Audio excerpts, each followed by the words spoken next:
I think this is working. Dude, I don't know. Hold on, I gotta reconfigure all this.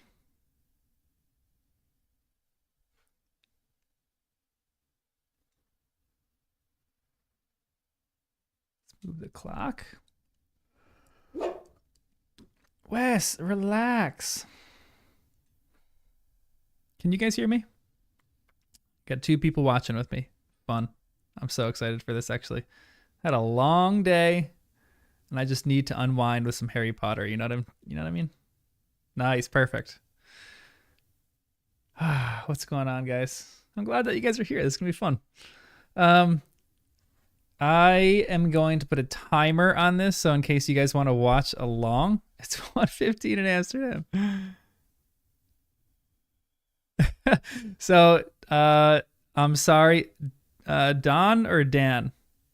I'm gonna say Dan. I think it's Dan, but I'm kind of Dutch. I'm like half Dutch, so I should know that. It's not gonna actually be a live stream, unfortunately. I hate to confess. A bunch of things went wrong today. We were gonna do a live stream of the full book of Sorcerer Stone. It was gonna be me, Abby, and two of other friends. One of them is more of a Harry Potter nerd than I am, but if like 10 things fell through, and so we're gonna do it next Wednesday. And I had a really long day, and I am just like, you know what? I want to watch the whole Sorcerer Stone movie. And I figured, why not just chill and watch it on the live stream? So that's what we're going to do. If anybody wants to watch it, I'm going to throw the Discord because that's where I'm going to watch it if you want to watch it with me. Or I'm going to just have the, whatchamacallit, the timer in the bottom left of where I am. I know this is like cheesy. This sucks, Dan. You're the best for even thinking about coming in. That's dope of you. That is the Discord link. I just threw it in the chat. And just go to the live watch voice chat, and I'm streaming my screen to watch the entire movie. So if you want to watch it with me, it's right there. I'm just going to keep pasting that in whenever I get a chance. And I'm just going to chill. It's going to be a relaxed stream tonight. It's going to be a little weird because I'm going to be on the cover of this the entire time. So that's a little strange to me. But, you know, every once in a while you just have one of those rough days and you're like, you know what? I just want to watch Harry Potter. So that's what I'm going to do. And then we're planning next week is going to be packed full of live streams of book reads. We're going to do one with Abby and two of our other friends, Christine and Brandon. And then we're going to do chapters 2 and 3 of Deathly Hallows with the original season 1 crew. I don't know when we're going to do that. Both people work Wednesday, but I think Wednesday has priority for Abby, Christine, and Brandon, unfortunately. So I might have to figure out another time that works for the other crew. I actually got to text them that.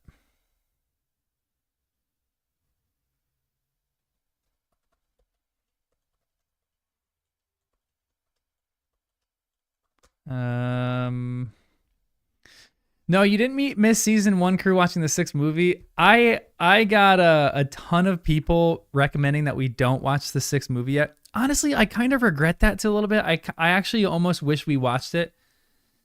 And a lot of people said that we shouldn't watch it for the one reason that there's a little bit too much of a spoiler, which I kind of think is true, but at the same time, I think it goes right over your head. But because Danny and Jen are just like detectives, where Dumbledore and Snape are having the conversation in the astronomy tower, rather than that being an overheard conversation that Hagrid hears and relays, it's a conversation that Harry himself hears.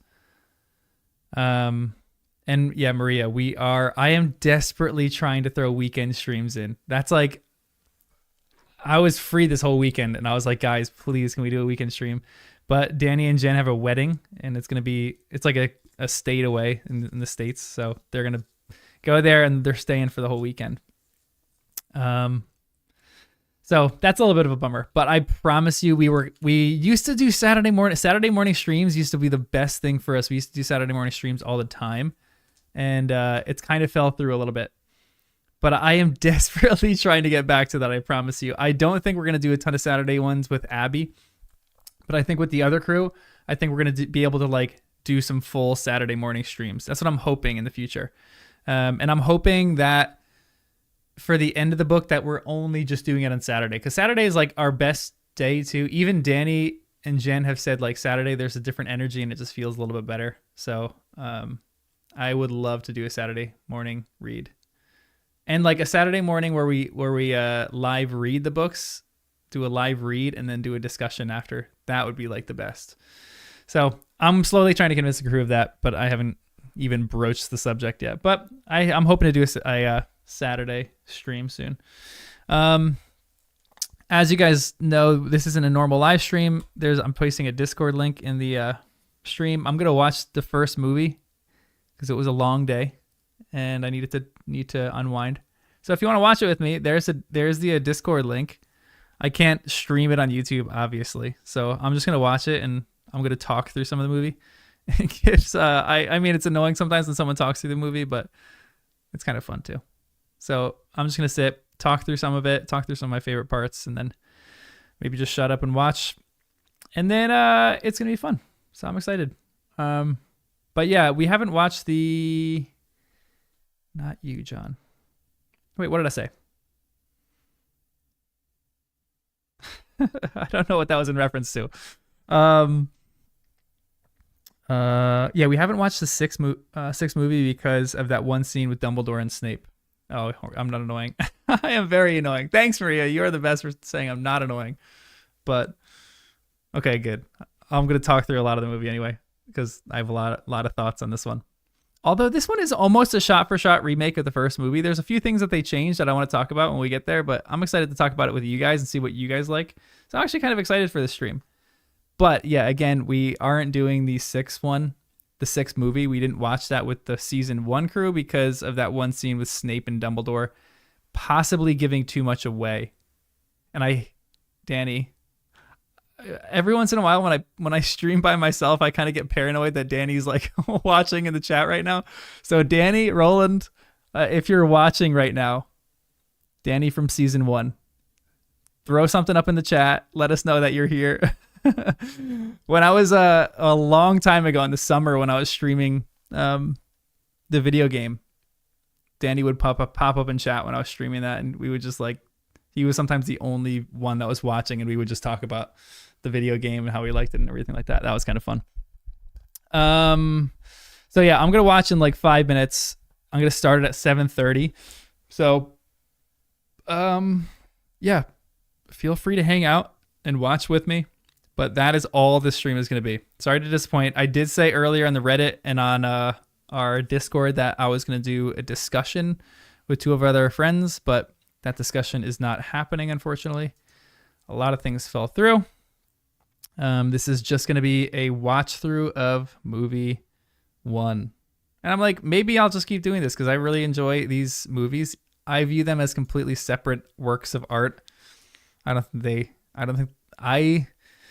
was talking to someone the other day about an adaptation versus just a separate work of art, and I don't view these as adaptations. I think they're separate works of art, and I think that makes you happier if you do that, because if you view this as an adaptation, it is very, very disappointing. Yeah.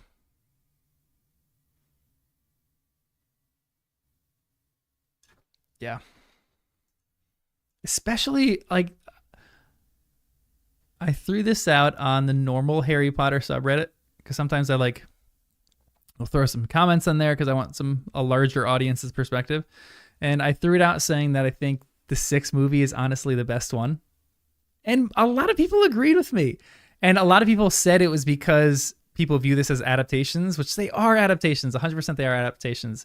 But if you don't view it so much as an adaptation, more like a second, just like a secondary piece of art, I think movie 6 is the best movie. And some of the things that they changed in that movie were reprehensible.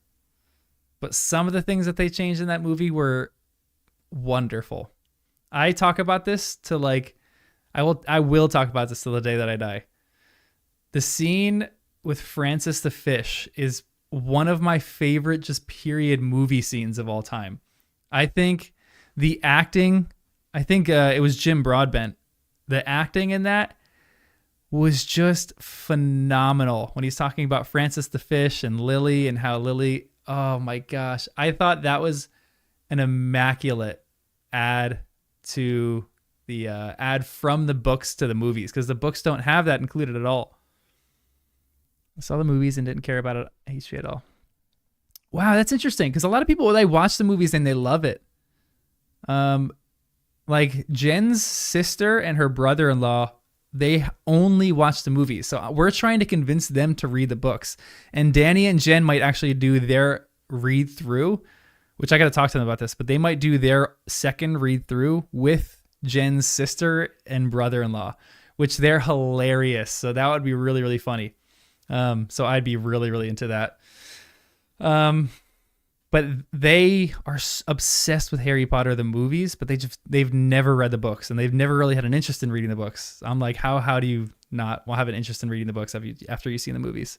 But I mean, millions of people don't have an interest, but they just watch the movies anyway. But you miss so much. Come on. The scene where it transitions to Harry and Dumbledore apparating into the rock. Oh yeah. That's one of my favorite visuals. I was just talking about this the other day too with someone, because I was talking about that movie all the time. And I think the scene in the cave, even though it was a little different from how I viewed it in the book, I think that one captured it perfectly. I think it was so excellently well done. The color palette of it being black and white, and then the transition with the fire. I thought that was beautiful. I thought that was really well done. So I was all over that. I believe this is the extended. So I experimented with a few different things. And I just rented the movie on Amazon, but Amazon didn't let me stream to Discord. It was just showing a black screen. I think they have something in their coding that I'm not allowed to do that. So side note, I'm doing this in a way that I probably shouldn't be doing it. I'll just leave it at that. But we're going to watch it. No one knows the difference. It's going to be great. And yeah, in the Discord is where we're watching it. If you want to watch it, if you just want to watch it on your own with me, then you can just kind of, I'll start the timer as soon as I start the movie, and you can do that. That might be easier. So yeah, join the Discord. I'll keep pasting the Discord in the chat every time I get it. Deathly Hallows 1 and 2 are the best in my opinion. Yeah. I'm glad that you love the podcast too, Matthew. That makes me really happy. I think Deathly Hallows Part 1 and Part 2 are great. I think as an adaptation is concerned, I think Deathly Hallows Part 1 is probably the best adaptation of the movies. I think they did an excellent job adapting the first part of Deathly Hallows to that movie. Really, really well done. Part 2 is a little bit different, but I still do love Part 2. Part 2 has, I think, the best music in it in the entire series. I love the music in this, by the way. I'll talk about that forever. But Part 2's opening is my favorite of all time. Sometimes I literally, I maybe do this once a week.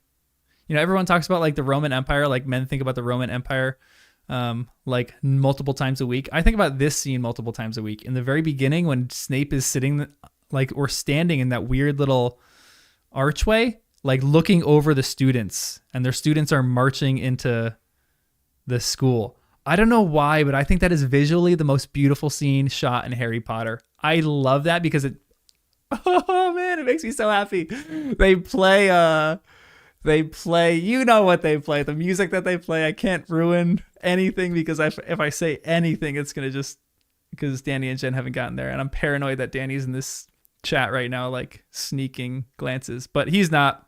I think we're okay.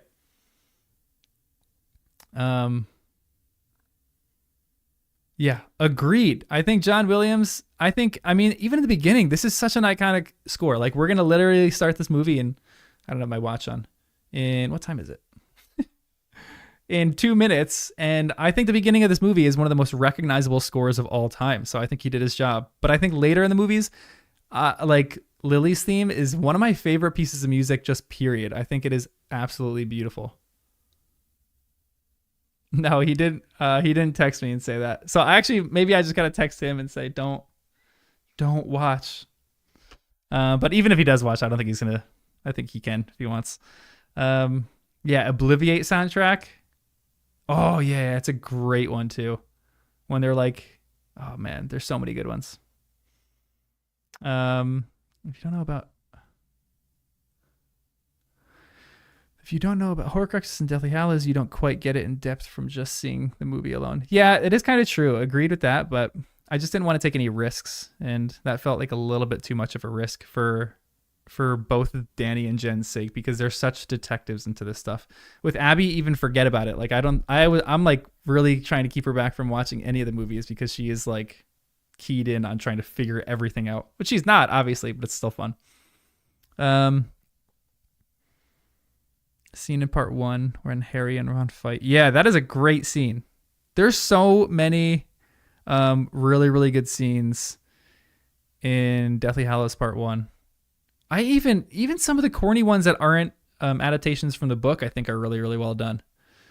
I mean, like movie 1 and 2. I'll probably stream every single movie, to be honest, and I might do it in the next like month because I really feel like I'm gonna enjoy this. I feel like 1 and 2 are almost shot for shot remakes of the book with a few small little changes, and I don't really understand why they made some of those changes, to be honest. So movies 1 and 2 are fun to watch, but usually when I watch the movies, like 1 and 2 are my least favorite, and I'll skip over those and do 3, 4, 5, 6, and 7, and 8, obviously. And I really do love, I love all the movies for different reasons, but I really love the movies so much. I know. Yeah. Matthew, honestly, I might start doing something. I literally, about an hour ago, I just renamed this channel First Timers. So, by the way, this channel is now called First Timers because me and Danny are planning to do. Me and Danny went to a golf outing for our high school that we went to, and we just chatted for like half the course on things that we can do to grow the channel and like make it better and make it more entertaining. And I threw this out in our subreddit a while ago, but I think I want to read or live watch the entire Clone Wars and the entire season, or all 7 seasons of the Clone Wars and all 5 seasons of Rebels. And there's a few other things in Star Wars that I haven't seen, but I'm like slowly becoming obsessed with Star Wars. Not slowly, I very much am obsessed with Star Wars. So I think like a first time viewing of those, because I haven't seen any of the animations and I've heard those are excellent. So I'm very excited for that. I know, yeah. I think it's fun because Danny is all in on this. I love it so much. He is like, the whole time we were playing golf, he was just like, we were keyed in on talking about the podcast, and any idea that I was throwing out, sometimes I was like, this might be a ridiculous idea, but what do you think about this? And he's like, yes, let's go, let's do it. Like, here's some other things that we can do. And he was even going in different extremes for how we can incorporate other people. And I was very excited to do the whole thing. Anyway, I am going to start the movie. I'm still going to chat. But I'm just going to start the movie, and we're going to chat about some of my favorite parts in this movie. So again, if you don't know, we are, let me,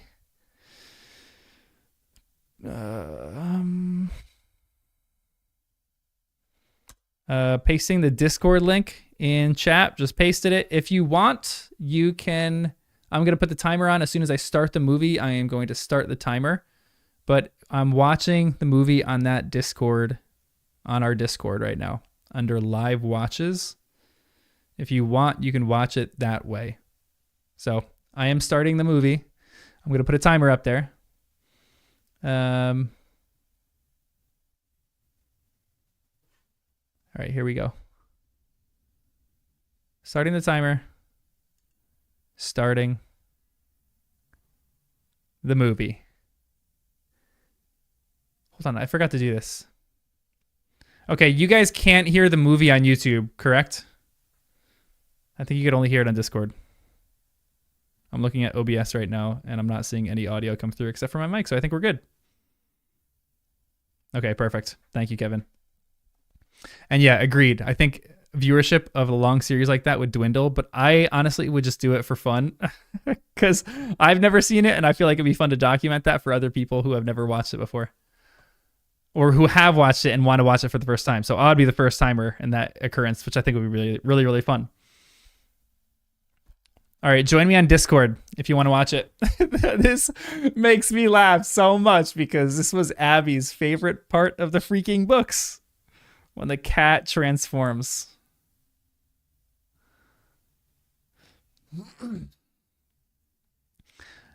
Have any of you guys if you're watching on Discord, how's the audio? Is it too loud? It's a little loud in my mic or my headphones, but I'm going to turn it down a smidge.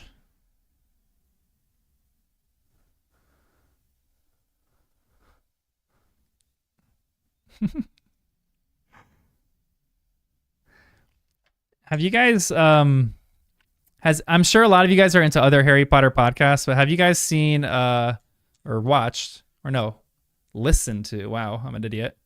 Have you guys listened to Potterless?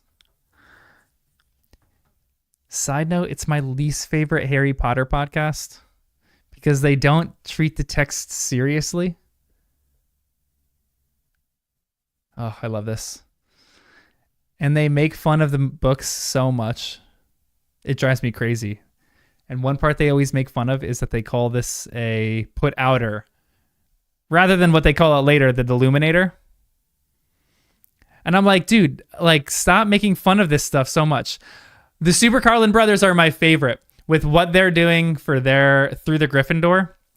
They're only like 5 chapters in or something like that, but they say they don't believe in plot holes. They just believe in unfinished writing or something like that. And that's how we view it. I think that's the best way to do it. It's no fun if you just like poke fun at everything.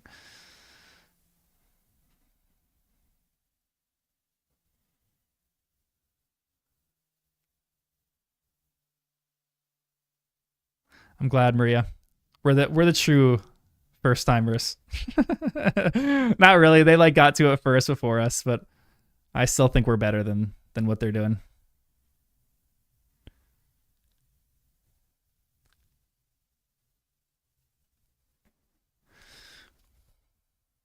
All right, the real question: what happened in the 24 hours between this and between when Hagrid picked him up? Where were they?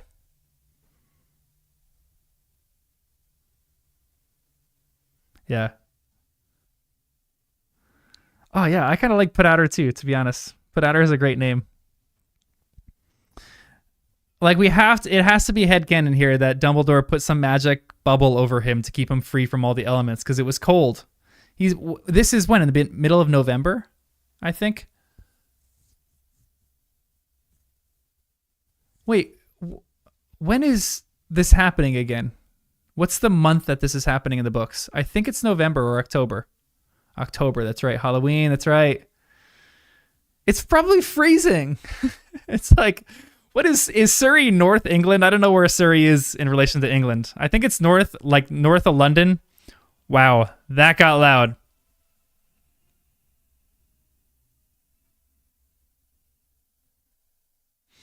Yeah, he does hate it in a loving way, so like I get that, but it's still a little bit annoying to me. It's like too much of that. Like everything is so cynical to me. And I used to be a big cynic, and I'm not the biggest cynic anymore.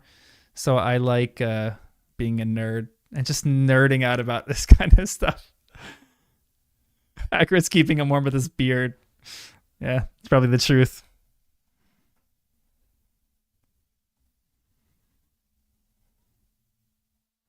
Yeah, that's a good point, actually, Kevin. I like that. There's like inherent protections in it. Someone was talking about um someone was talking about I just literally lost all train of thought. Oh, how the sorting hat can sort people on our subreddit the other day or today. Whether it's the Imperious charm. I thought that was interesting. That made me think about that a little bit today. Also, chocolate covered pretzels for the win. I won't chew into the mic.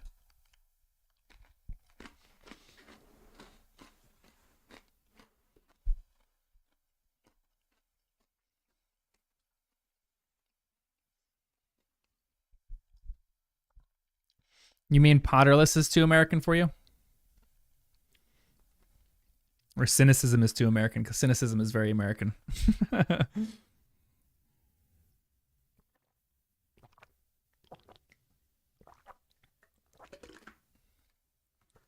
He's dead in real life, right? A lot of these actors are dead, which is really sad. I think he was one of the first ones to die. I remember it. And he's a great actor too. He was in a lot of other stuff my parents watch on BBC, and he was great.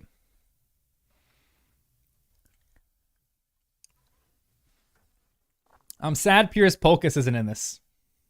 Um, I just heard this the other day, and I love this theory so much that Piers Polkus is the squib son of Peter Pettigrew. I love that so much. Someone made the theory because Piers is able to hear the snake for some reason, or recognize that Harry is talking to the snake, or something like that. There's like some recognition there, and it just seems very squib-like rather than very muggle-like. I think the Super Carlin brothers had that theory on their podcast, and I loved it. I thought it was great, so that's my headcanon right now.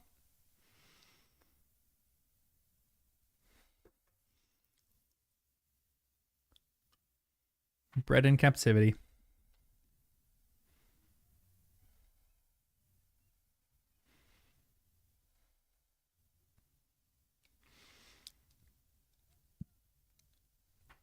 Yeah, it is a wild theory.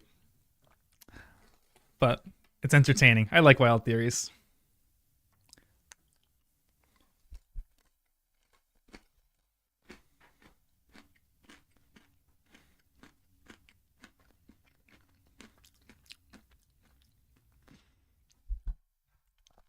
I wish he said Brazil, here I come. Because I think he says that in the books. Brazil, right? Here I come. Yeah, right? Come on. Yeah, he speaks Spanish. Come on. They should have had this. I would have been so great if they had the snake speak Spanish. This is a great scene. She's such a good actor. A little extreme, but she's great. She portrays the obsession over her son really well, obviously.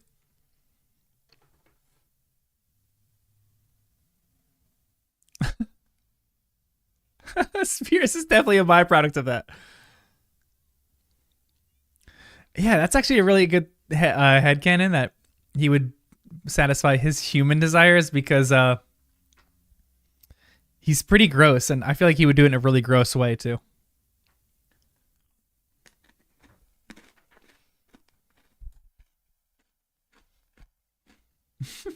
This is so great.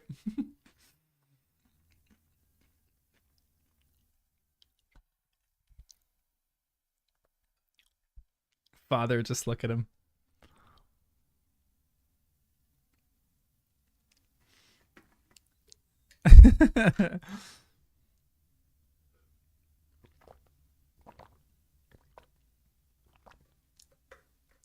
This is the one my biggest complaint for the movie, and something that Jen brought up a lot, was the movies don't make Harry very funny. I wish they had the line when he came down the stairs and goes, "I didn't realize they had to be so wet." Like, Harry says that line with sadness rather than like cheek, which, yeah, he's sassy, exactly. And he's not very sassy in the movies, which is partially due to him not being a very good actor at this age. Like Radcliffe, I don't think he's an exceptional actor. And I think he did an adequate job in this, but I'm hoping that they pick a child actor for the series that's like knockout next level. Yeah, he was so snarky and sassy in the books. I loved it so much. Like, if this scene, he walks down and says, "I didn't realize it had to be so wet." That was a deleted scene, so we are watching the deleted scene. Tom Holland is way too old.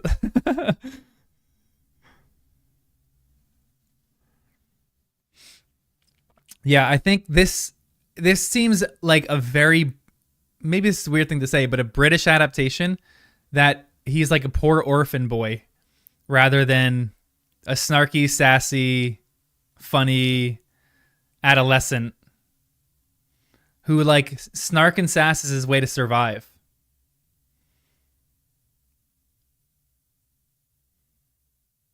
Yeah, he did get good. He's good in certain things. I don't like him in a lot of stuff, but he was in the weirdest movie that I've ever seen called Swiss Army Man. It was a weird movie, guys. Really weird movie. Actually, it wasn't the weird. It was the weirdest movie that I've seen in my life up until I saw this movie. Um,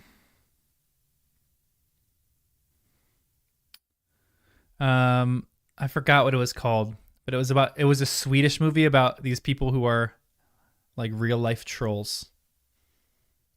I think, and it was wild. It was a weird, crazy movie.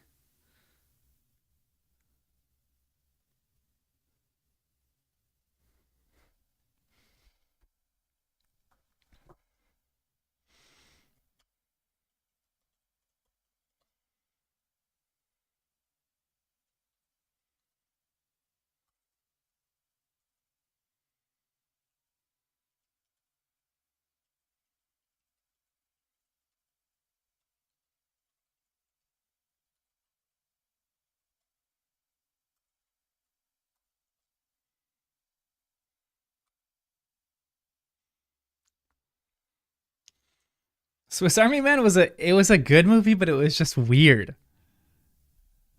I mean, I like a lot of weird movies. My one of my favorite movies of all time is Lars and the Real Girl, and it's a weird movie. I recommend that to like I have to be selective for who I recommend that to. I love his hair in this scene. It's so great. He's actually going crazy.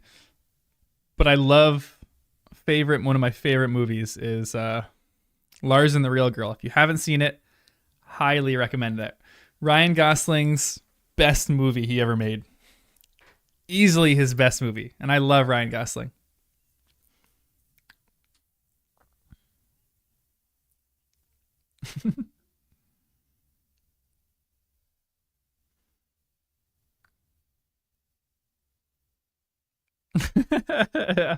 Jables, you gotta show me some weird movies that you've seen.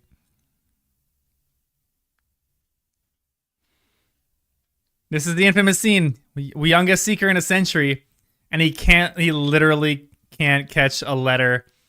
Or just reach down and grab one, stuff it into your pocket. Like save it for later. Like do some jailhouse stuff right now.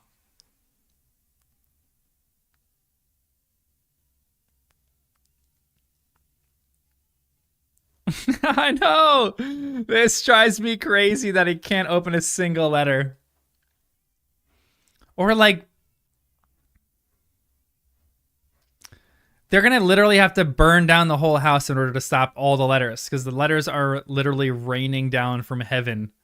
When they come back, like how did they clean all that kind of stuff up? I'm sure there's a letter that they missed that Harry can find. Oh, this is a great scene too. I like this. Well, he learns he's a wizard.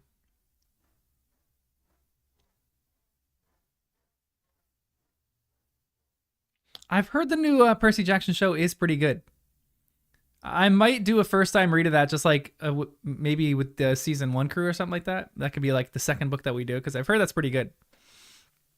I've never read that, although I would love to. But I've heard that the movies they made were terrible, but the series that they're making is actually pretty good. Yeah, I think that'd be fun. I'll like roughly plan that. Hopefully, we'll do that in like a year or two. Yeah. When Dudley got his tail removed.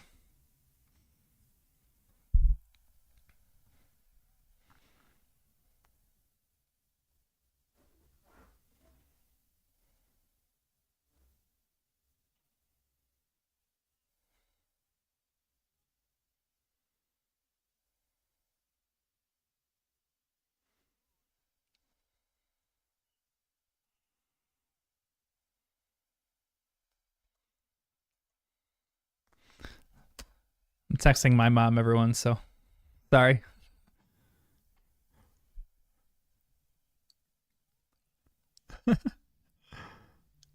That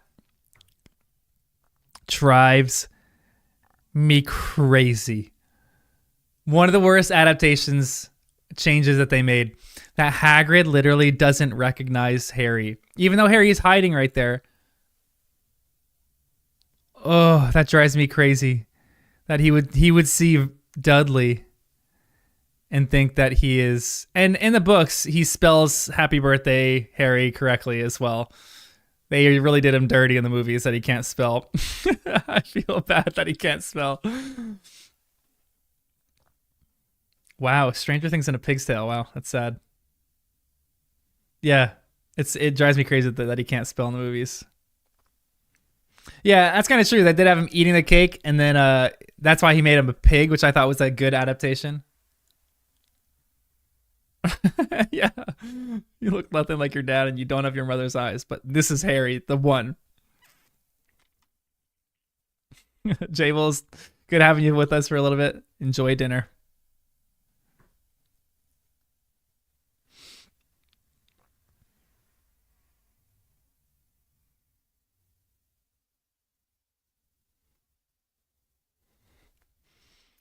I do like in the movies how, well, you have to do this in a book. In the book, you have to leave the best word for last. So like, Harry, you're a wizard, versus the movies when he says you're a wizard, Harry. It just works. That's like a good movie to book adaptation, to be honest, because they work different textually than visually.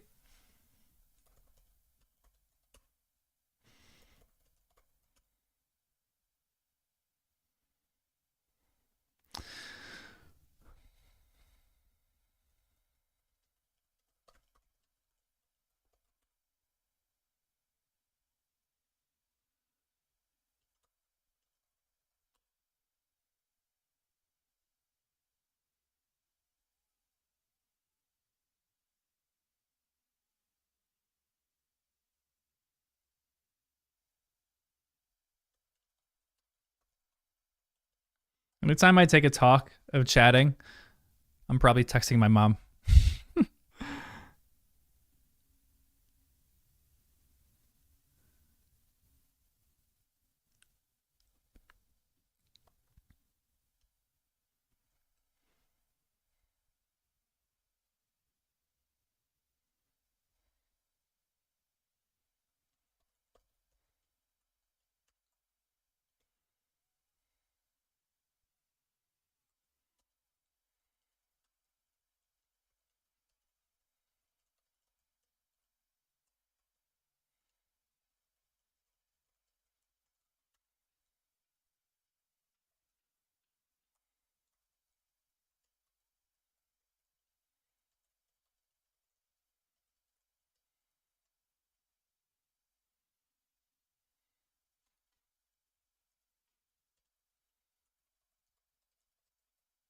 Yeah, Petunia says freak so well there.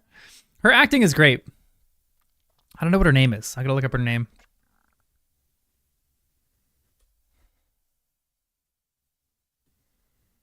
Petunia. Actor. Fiona Shaw. I've seen her in a bunch of other stuff. She was in something that I saw recently. What did I see recently that she was in? Let me look it up.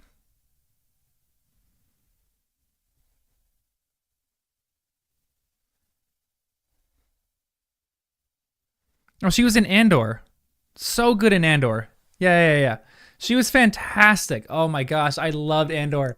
Guys, I want to talk about Andor for a long time. Andor was maybe one of the best Star Wars series that I've seen in a long time. I loved it so much. And it didn't feel like Star Wars. I will give it that. I will give you anybody who didn't like it that. It was completely different from Star Wars. But the newness that they're adding on to Star Wars is just exceptional. I want them to do that with Harry Potter so bad. Can they please, can they like add new things on? Give me like a series about, like Mundungus, something ridiculous like that. But I just want to know about his life. A penguin. This is a bonus scene. I love these bonus scenes. I love that they added that. It's so great. Some deleted scenes they just need to keep in there. That's such a good deleted scene that they just need. I did see Ahsoka. I liked it. Really, really liked it. Hated Kenobi. Thought Kenobi was terrible. Loved Mandalorian season 1 and 2. Mandalorian season 3 was terrible. Really liked Ahsoka. I need to rewatch Ahsoka to really get a grasp on it. But Ahsoka made me want to watch Clone Wars and Rebels.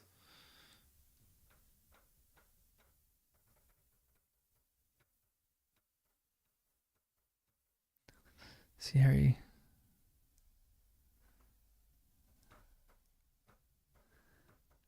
I think I'll stay. My family needs me. I think I can change them if they need me.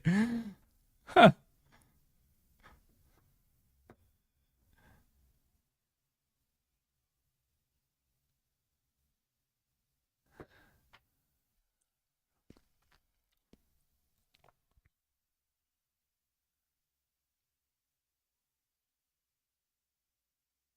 Really?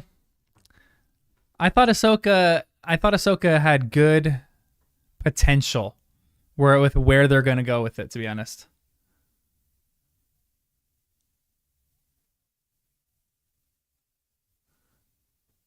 Sequel trilogies are awful. I hate the sequel trilogies. Oh, also Petunia was in Killing Eve. That was a great series. I really liked Killing Eve. I actually watched Killing Eve with Abby. I convinced her to watch it because I liked it, and she hates that kind of stuff, and she actually really liked it. But we both only watched season one because it was too much. Killing Eve is brutal. It's like into the mind of a sociopath, and it's like too accurate because Jodie Foster, the person that plays the sociopath, plays her convincingly good, terrifyingly good. It's some of the best acting that I've seen in years. She's so good. And it's actually scary. I know. All these people are dead. So sad. Rest in peace, guys.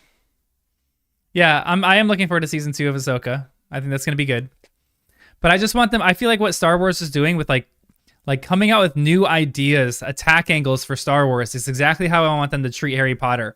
Like Andor is like an espionage version of Star Wars, which we never got. The Mandalorian, everyone's talking about it being like the space western. I want them to do that with Harry Potter. Give me like a whole season on Aurors and like what they're doing. Give me an entire show on that. I know. Diagon Alley is great. Hey, Kiv. You did not miss that much. We're not doing Killing Eve is so good. I actually haven't finished it, so I need to finish it. But it's like scary. I'm terrified by that kind of stuff, so I need to like buckle down and actually finish it.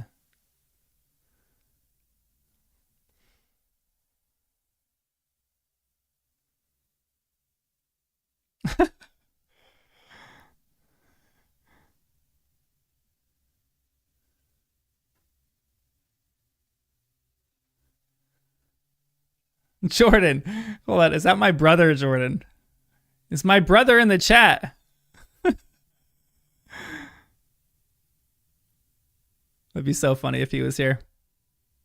Unless, is Jordan M quoting something in the movie, or is that my brother, Jordan M?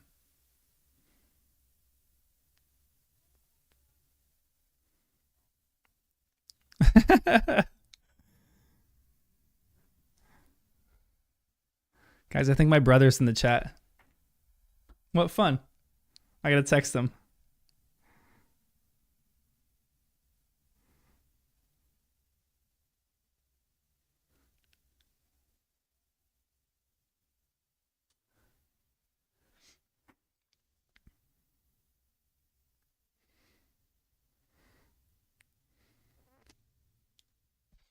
Also, everyone, if you, again, hold on. If you want to watch,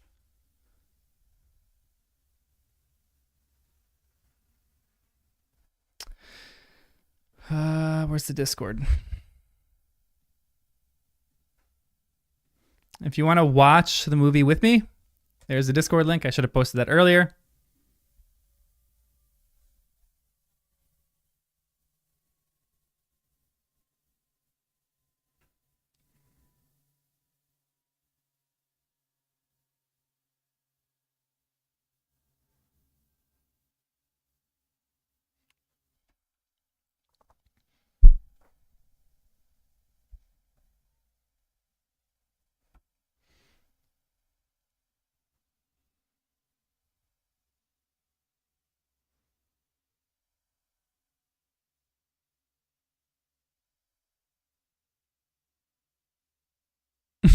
Yeah, to be honest, that is a really weird line. Is it a tree going through my shelves? Yes. No, Abby is not here. I wish she was here. I wish she was here watching. I tried to convince her to watch it, but she just wanted to watch it on her own, which I respect. She just like needed a breather. She watches movies in pieces, so this movie would have been too long for her to watch in one go. So she's just going to kind of watch it on her own.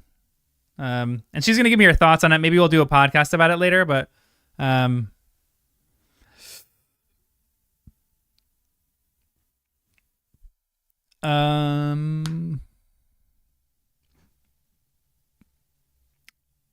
yeah, the fact that Harry hasn't gotten anything, which I think that's actually a good change because he shouldn't get anything when he's with the Dursleys because the Dursleys would realize that and steal everything. So I actually kind of like that. But Hagrid saying that is a little strange, to be honest.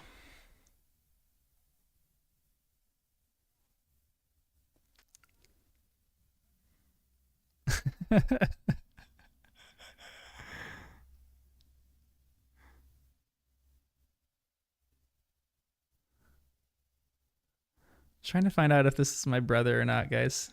Jordan M. Or if it's not.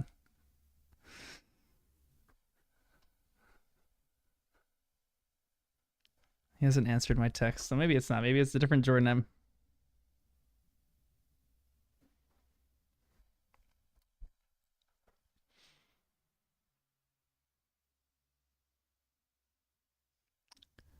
Olivander is a little maniacal and a little crazy in this movie.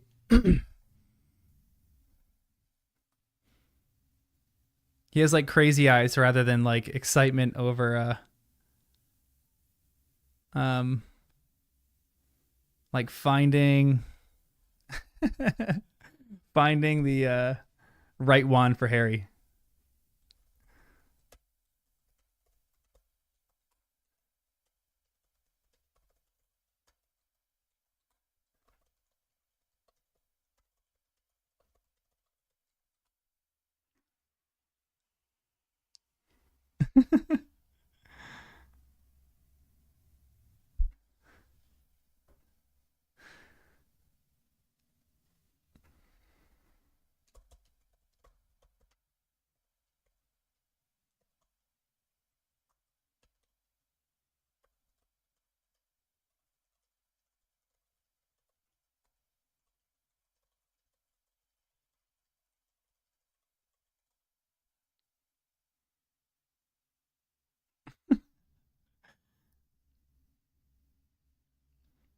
Ollivander with his shop closing is a little it's been around since before the pyramids were built.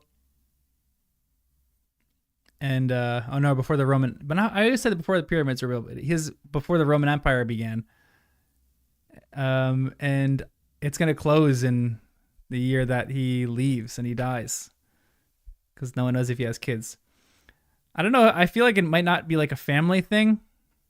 I feel like, I mean, it obviously is a family thing, but maybe like he has a nephew that it goes to. That's what my headcanon is. That's what I'm hoping.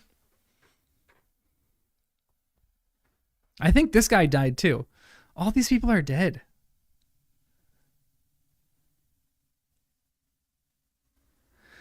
And yes, I do agree that to make wands, you have to be kind of an obsessive, crazy person. But in the books, I like his perception. I liked how they make him in the books rather than the movies. In the movies, although he does deliver this line decently well. I kind of like this.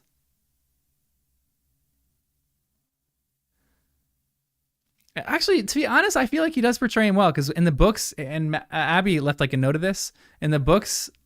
Um, uh, Harry leaves Ollivander's having a weird feeling.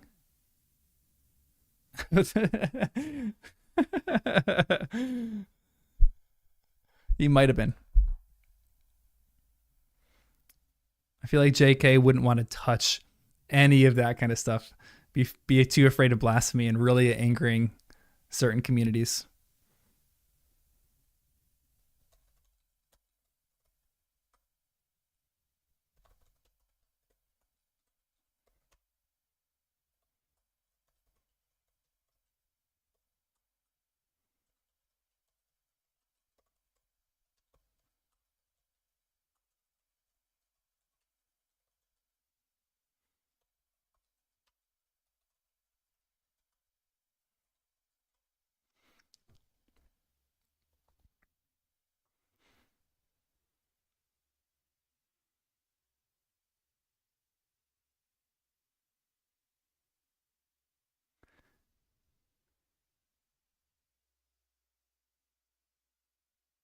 There's definitely like a knockoff Olivander somewhere down in Diagon Alley.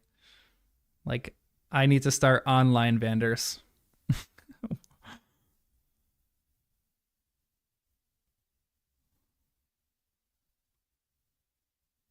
I hate. Wait, he doesn't say he can't spell in the books. Actually, does he say he can't spell in the books?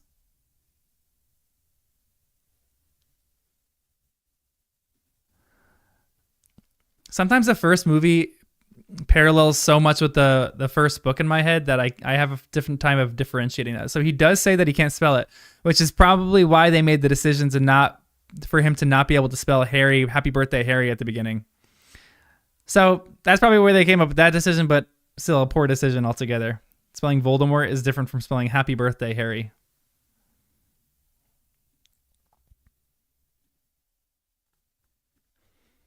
Ugh. Daniel's acting in this is questionable. He's struggling. He struggles sometimes. For a long time, I just was like, okay, he's like a child actor. I gotta give him, leeway because most child actors are not good. And then a few years after I watched Harry Potter, I saw the movie Room with Jacob Tremblay. And I was like, there's no excuse for child actors. He was unbelievable in that movie. And that movie was actually tragically sad. The movie was horrifying. Hated that movie. I love that movie. It was a beautiful movie, but it was a terrible movie at the same time. And Jacob Tremblay was one of the best child actors. This is actually a good question. Interesting question for all of you. Which Voldemort actor do you guys like the most? I mean, Ray Fiennes is the best. He is an exceptional Voldemort. Would have a really hard time figuring out what his replacement is going to be. But in the memories, when they go back in the memories, who did you guys like as a actor? Honestly, I think all of the kids that portrayed Voldemort did really, really well. I like the actor that did him with the Slughorn thing, when he actually figures out what a Horcrux is. I thought that actor did a really good job, and the one that played him in the orphanage too was really, really good as well. Chamber of Secrets guy, I didn't like that much, to be honest. I don't think he had like a maniacal enough presence.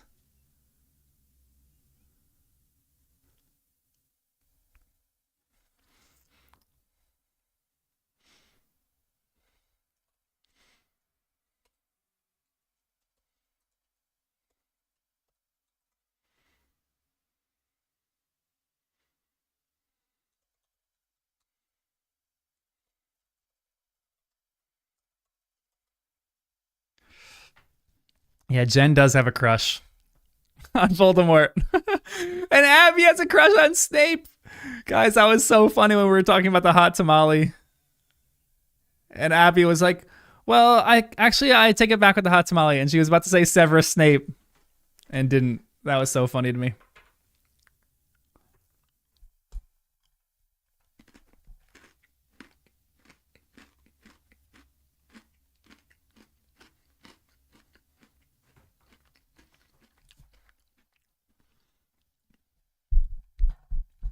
That is a beautiful owl, by the way. Snowy owls. I don't know. There was like some fact about the owls that I forgot. There was like some movie fact. It was like a trivia question once that I went to a trivia night about Harry's owl that I forgot.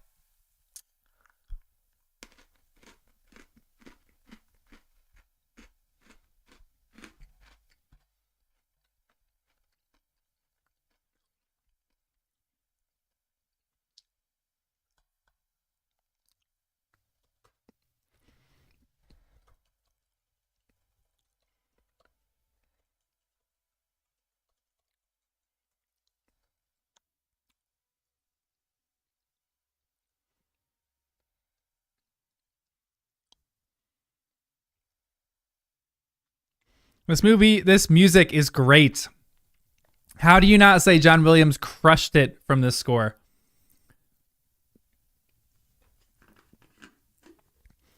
And side note, I'm more of like a Hans Zimmer guy than a John Williams guy. But John Williams is unbelievable. He's one of the best.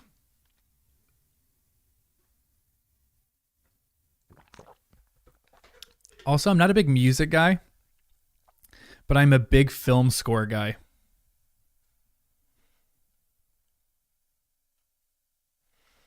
Robert Pattinson to play Snape. He did really good as Batman. I feel like that'd be kind of a appropriate role for him, to be honest. I feel like he could do pretty good at that. I think one of the only people that they should carry over is to have Draco, have Tom Hiddleston play, or no, Tom Felton, not Tom Hiddleston. Tom Felton play Lucius. I feel like that would be appropriate. Anything else I wouldn't be too cool with. Like Robert Pattinson could honestly play a lot of different people. He'd be like, I would love it if he played if they had some of these actors play the parents. Although some of them are too old. Like if this is crazy to think, if Daniel Radcliffe played James Potter, he would be 10 years too old. That's wild to me. Yeah, I don't want any return actors either, to be honest. I want them to do completely new and completely unknown actors. That's all. I want that so bad.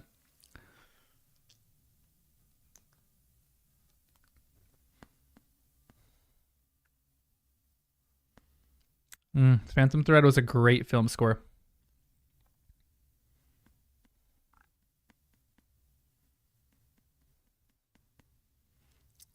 It changed. How do they know who what the heck is his face? They don't have Dumbledore's information on his card and how he's friends with Nicholas Flamel. They got to put that.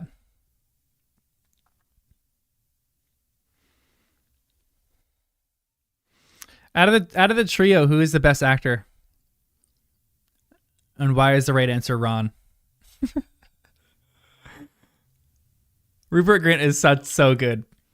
And I think one of the biggest reasons why he's better than the other trio, than Harry and Hermione, is because his facial expressions.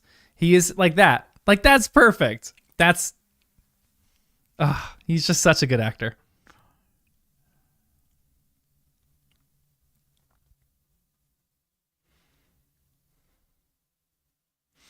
No way. Wait. So the guitarist in the Goblet of Fire movie? Oh no, my stream just is loading. Oh no. That's what happens when you download the movie in a way that you shouldn't download it.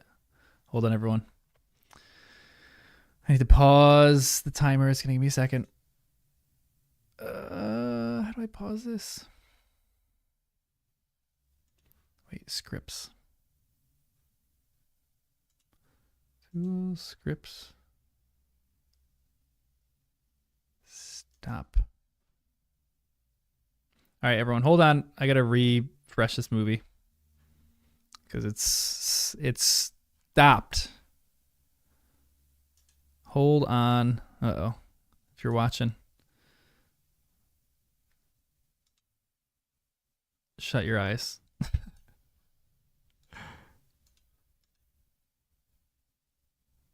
All right, I think we're good.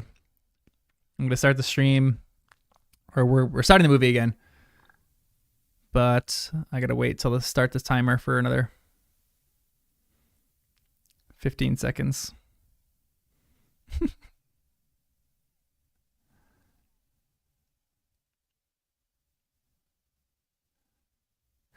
Yeah, Emma Watson did do good in movie 4, to be honest. I think that was definitely her strongest movie. I do think that she did well in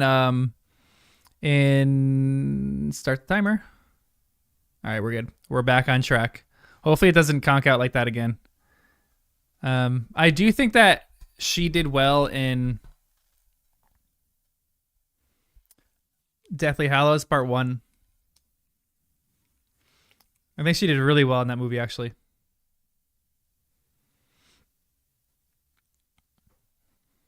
Yeah, Azkaban, they did really good too. Azkaban was like their I don't want Azkaban was like their puberty phase. It's like the time between when they thought they were cool versus when they like were too in their head. Like as child actors, they don't really know what to do, and then I feel like when they hit Prisoner of Azkaban, they were like, oh, like they're taking risks and they're doing things as actors that they wouldn't have thought of before. But then as the movies went on, I feel like they were almost too much trying to act. I don't know. Maybe that's a bad take.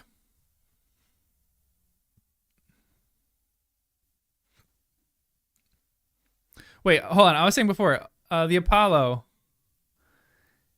The guy is Johnny Greenwood the guy that played the main musician in the Weird Sisters in Goblet of Fire? I didn't know that. That's actually pretty sick if that's true. Yeah, that's one of my favorite like random facts. That Rupert Grint didn't do his homework because it's exactly what Ron would do, or he would make Emma Watson do the homework for him.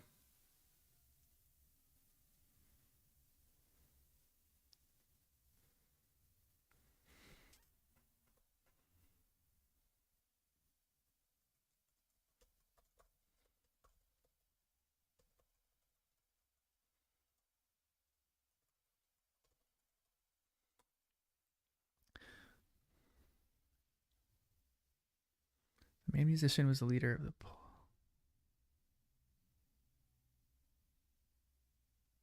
Dang, that's crazy. I do like Radiohead. I'm not the biggest music fan. Like modern music. Actually, no, that's actually wrong.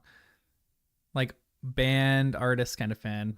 Just give me good movie scores and like classical music. Give me that kind of stuff all day, and give me like a lot of instrumentals, which is kind of why I like Radiohead a little bit. But like This Will Destroy Us, that kind of musical, like musicals, instrumentals, or give me like I don't know. Just give me anything instrumental and I'm into it.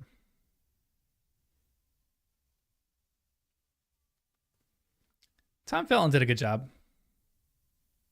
I thought he portrayed Draco really well. Like Rupert Grint, I'm sure because of his lines and because of like his screen time, he's not portrayed as good of a friend in the movies as he is in the books. Even though he's a great friend to Harry in the movies too. Hermione is not annoying enough in the movies, even though she kind of is, and Harry's not sassy enough. But I do think Tom Felton portrays Draco so well, even though he's not a great actor in this section. I do think like he has the best grasp on who his character is. Yeah, I know.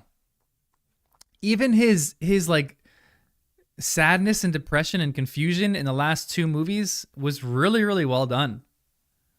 And the sixth movie too. I thought he did well in the sixth movie.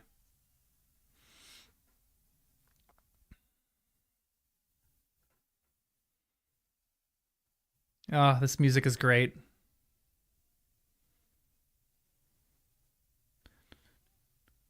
I know. This is so iconic.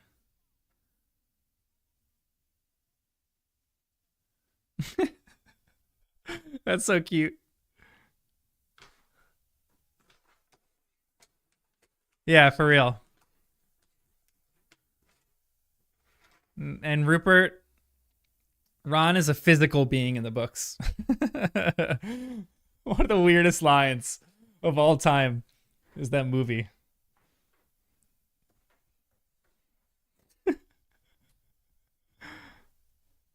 Victor is more of a physical being. I don't know why they did that.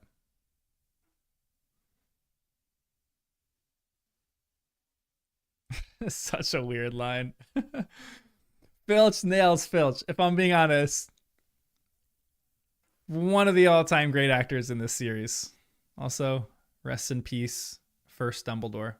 Well, I forgot his name. Yeah, Hermione would never say that line. That is a wild line. Victor's more of a physical being. I think that drives me crazy. We talked about this in our movie pod, but he is not. Victor is like the least physical being in the world. He's friendly and cordial and like just wants to chat Hermione's ear off. And I love that he really, really does love. I think he loves Hermione in the books. Like a lot. He really likes this girl. In the movies, he kind of does, but he's more of a physical being. I know I do prefer Nitwit, Blubber, and Ottoman and Tweak too. They took out the oddity of Dumbledore. Like Richard Harris here, that's his name. He doesn't have the oddity that book Dumbledore had. And we all know. I love that they barely put it on his head. Very close to the book there. Love that. I for sure agree that they definitely made out after.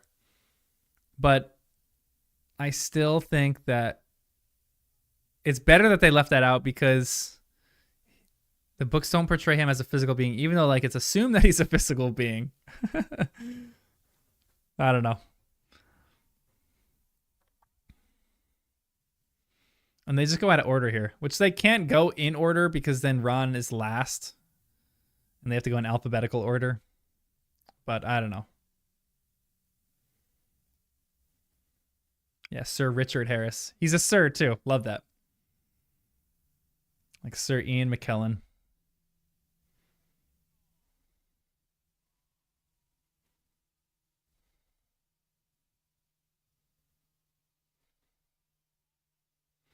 That's a great question. Why is Harry's scar hurts here? That's actually a fascinating question. And that's book theory too. This isn't just movie theory. Yeah. Dumbledore's just going to give him 100 points. Oh, Harry, you just got sorted. 100 points.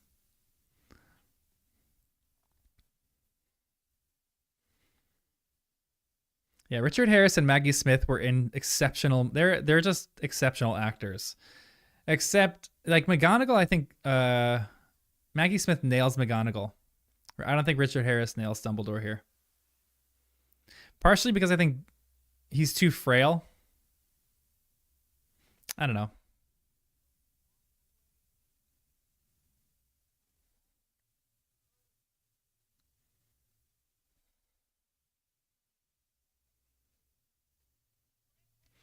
Yeah, yeah. What's Richard Harris's son's name? Because he's a good actor. I really like him, but I always forget his name. I love the Weasley twins here. We've got Potter, even though that was terrible acting. Yeah, Jared Harris. I think he's a good actor. I like Jared Harris. He's an intense actor. He was in Sherlock. Played pretty good. Played a good convincing Moriarty in Sherlock. And The Crown.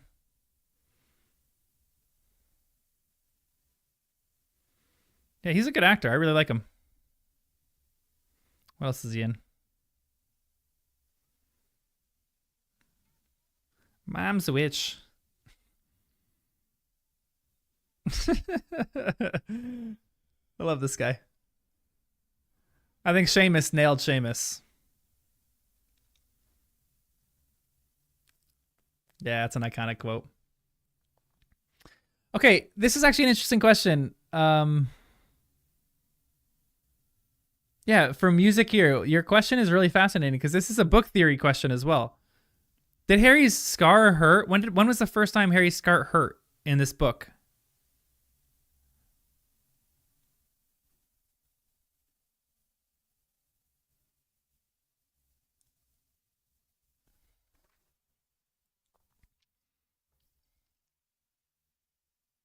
The Bloody Baron is literally Captain Hook. I always think of that. Yeah. Okay, yeah, it probably was on October 1st, 31st. But when he goes to Hogwarts, does his scar hurt when he sees... So the opening feast is the first time that it hurts in the books as well, right? So why doesn't it hurt every time after when he goes to Quirrell's class? That's a great question. What are people's theories on that? That's also iconic. They picked great actors for the ghosts as well. Like, there are great British actors in this movie. Very, very great.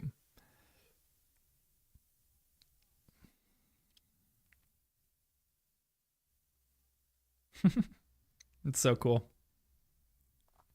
I love the layout that Hogwarts Legacy has for the castle. That castle is massive right there. Hogwarts Legacy really did great for the canon of the layout of Hogwarts.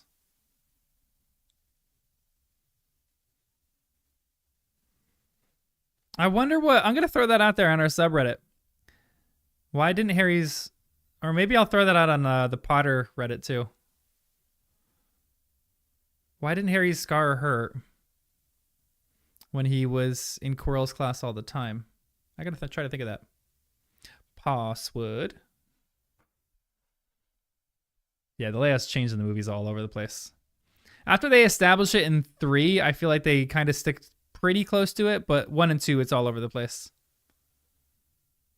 I guess it's all budgeting.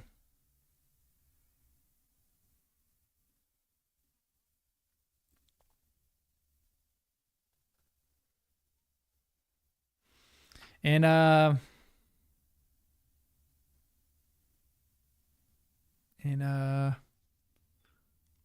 in Legacy, I'm a Hufflepuff, obviously. The Hufflepuff common room is so cozy. I want to live there so badly. Oh my gosh, it's incredible. What houses are you guys in? I guess the Great Hall was the only time that Voldemort was actually facing Harry and are concentrating on Harry. Maybe, yeah, that's kind of true because Quirrell's head was tilted. Maybe they did pick that up pretty well in the movies, so maybe. Because Quirrell's head was toward Snape. I love all the comedic parts in the books when the Weasley twins are pelting the back of Quirrell's head with snowballs. That's so funny. They're literally fighting the war. Like, it's such a good microcosm for the rest of the series too, because they're fighting the world through comedy. They're literally fighting for joy and for happiness and for excitement and for like laughs in the first book. And that's what they do for their whole career. Oh man, it's so good. This is great.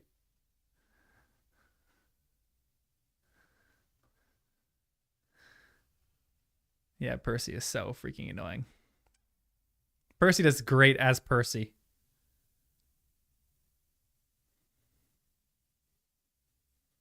Ooh, yeah. I like that. Initial excitement to see Harry for the first time. I feel like that's probably it. I like that theory, actually. And then it's just... Not that it's like run of the mill from this point on, but it kind of is.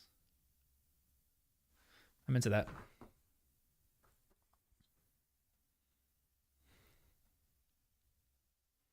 Oh, great. Such a great entrance. Such a great entrance. Oh my gosh. That makes me so happy.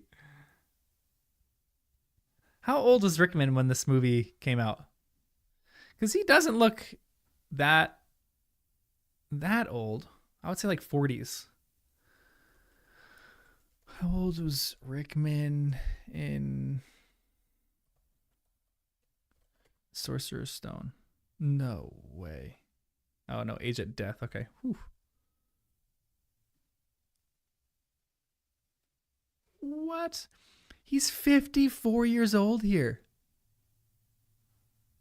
He does not look 54. That's shocking. He looks great. He looked great when he died, too, which is so sad. I love this man so much.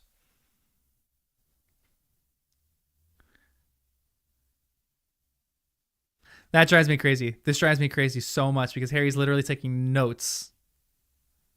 Also, I love all this first time stuff right here because this is all like pointing to endgame stuff. Oh, so good.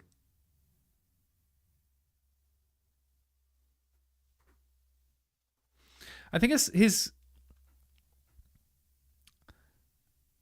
I think according to the books, his scar hurts really not just when he sees Voldy or Voldy is close. I think that's initially what Harry thinks, but I think it's when he's experiencing strong emotion. Harry's scar hurts and he has visions, I guess.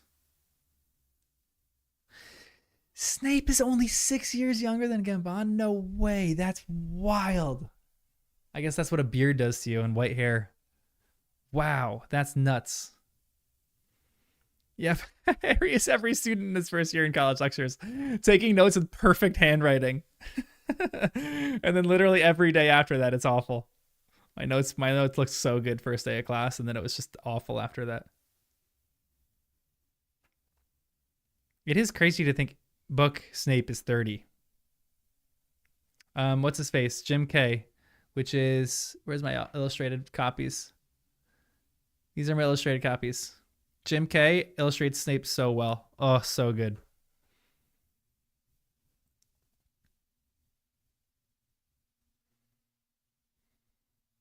Yeah, that's true. I think the strong emotion part was after book 4 when he was actually back.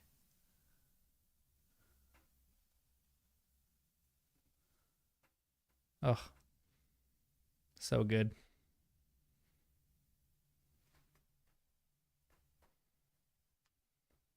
Okay, another question. What do you guys think that Alan Rickman didn't portray Snape well on? Because I do know movie Snape and book Snape are a little bit different.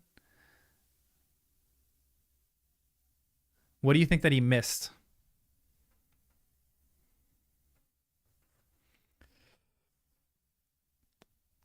Oh, that drives me crazy. The point system is so rigged.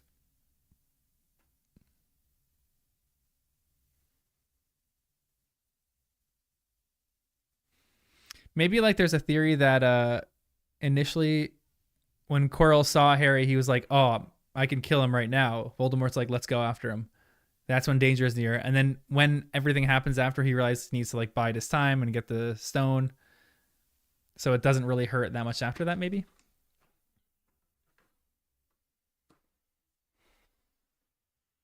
I think in order, Rickman lacks Snape's genuine fear of James. Yeah, I actually feel like that's a pretty great point. He was like actually afraid in the flashback. I don't think they portrayed Snape's worst memory very well at all, which drives me a little crazy. I didn't even want to talk about Snape's worst memory in the movies because they missed everything. They missed everything. Yeah, he's not mean enough too, because Alan Rickman is just a lovely man. So I have a hard time really envisioning him as mean. But he's not. Yeah, he is a little bit more mean. He's a bit more like greasy in the books as well, I think.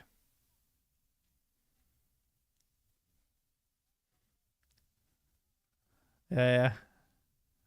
Snape, Severus, Snape. Yeah, Potter Palace, Potter puppets. When I was in high school, that was all the rage. Those are great videos. Yeah, Snape's childhood hatred of Sirius. Huh? Exactly. Yeah, they cut a lot. They did cut a lot of. I do think it's not all attributed to the actors. The writers didn't do a really good job of making this an adaptation.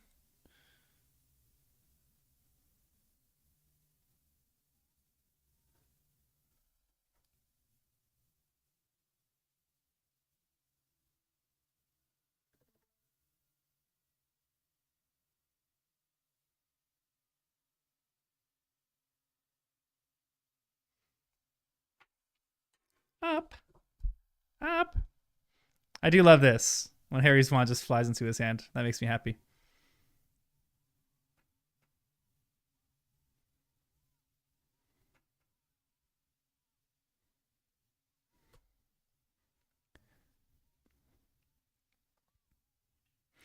Ooh, that's an interesting take, Mal. They glorify Snape and Malfoy a lot in the movies. That's actually a really good point. I think they do, especially in book 6 or movie 6, which I think that's another reason why I didn't want to watch it.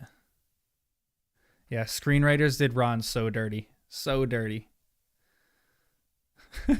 Which kind of looks like the mom from Sweet Life of Zack and Cody. Never saw that, but I think I do know what the mom looks like. Let's be honest, Hooch and um it's too late. Too long of a day. Hooch is for sure dating Professor Sprout. They're a pair. I don't know why she has gold eyes either. That drives me a little crazy that she has gold eyes. The CGI on this is very poor.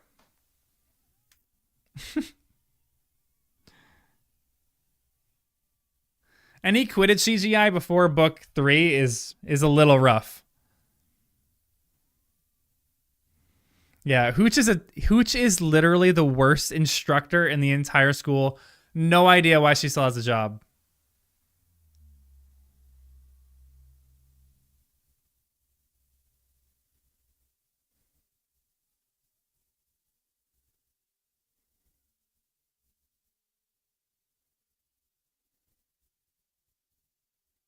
Ooh, and Animagus. What does she change into? Does she actually change into what's the bird? A snidge, a snidget. Does she transform into a snidget, or like an eagle, or a hawk, or something?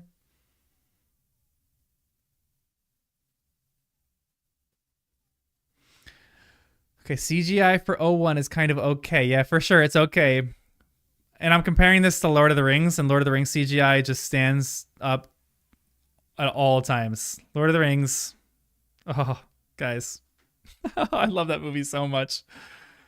The CGI is still exceptional to this day. I don't know if it's ever going to look bad. There are some scenes that like they maybe could have done better on certain scenes, for sure. But oh my gosh, it's incredible. The miniatures, everything was just perfect. I think the original Lord of the Rings holds up better than The Hobbit does. The Hobbit CGI drives me crazy. I hate The Hobbit CGI. I hate it so much. No way. Her whistle is a boat swain pipe. That's cool. It sounds like a dog whistle to me. They rushed the CGI in post. I didn't know that.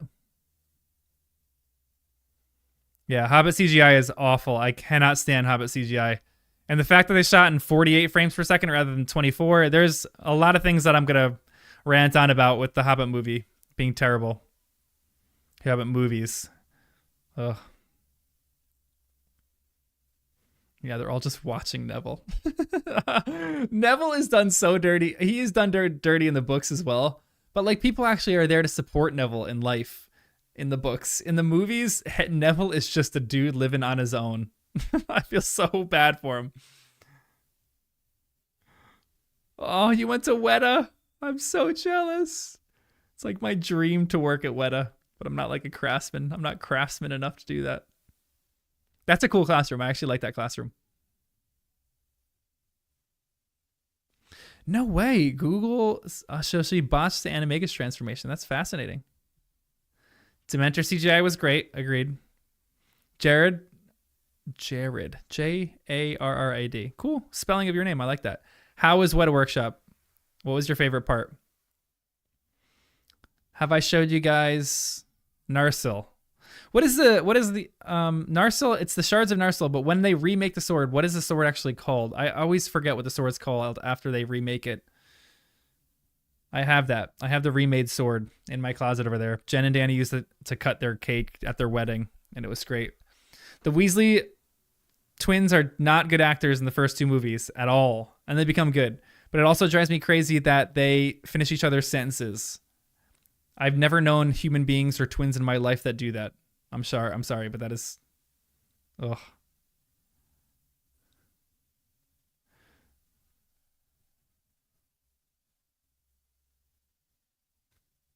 Yeah, I actually agree with that theory with Jackson. Yeah.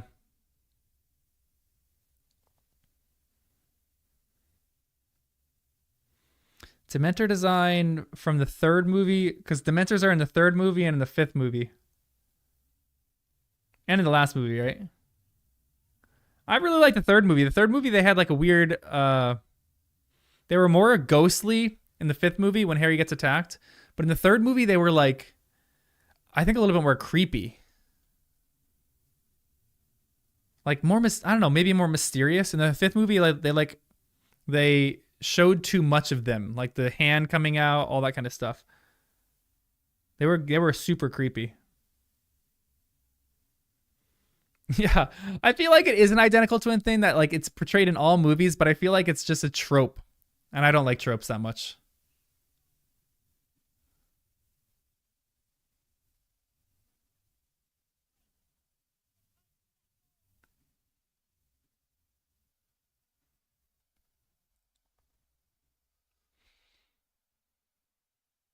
Ooh, yeah. I forgot. Um, what was the YouTube video that did the sounds of magic? Was it Nerdwriter? Um, and Narsil becomes Anduril. I think you're right. Anduril Industries. it's a it's an AI. Wow, that's kind of cool. That's a great name for an AI. Also called the Flame of the West and the Sword Reforged. Anduril. Am I saying it right? Filch. I love Jared's sorry, Jared, I just saw your name. I love Danny's theory in the beginning when Mrs. Norris is a permanently transfigured wife of Filch. There's no way that that little latch on there would protect from a 3-headed dog trying to burst through. That's ridiculous. I like Danny's theory on that. And Filch is trying to learn magic from his quick spells course that we see in book 2. Right, book 2? No. Yeah. That's book 3, I think, actually. He's trying to learn magic so he can transform his wife back into his actual wife. And then someone just came up with the theory that they think Filch is like Peeves. He's like an amalgamation of the energy of the school because he really feels like he's bound to the school. We've never seen him outside of the school. And he's the caretaker. And he just is like chilling at the school, and he's like the opposite of Peeves. He's like maybe the professor's angst and annoyance at the students, all combined in a magical way. He's like a more solid poltergeist. I actually really like that theory. I feel like that's kind of cool.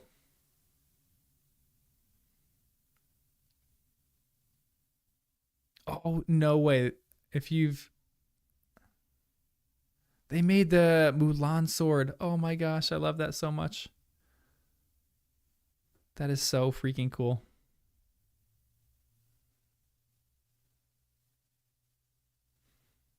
There's so many swords that I just love in movies. Narsil, Anduril. I need to look up the pronunciation of Anduril. It's like one of my favorites. I love that one so much, but there's so many great ones. I used to hate Theoden sword, but I actually kind of love it now. So many great swords in Game of Thrones too. But let's be honest, Lord of the Rings is the greatest 3 movies ever made. I will never not sing the praises of that movie. Those movies.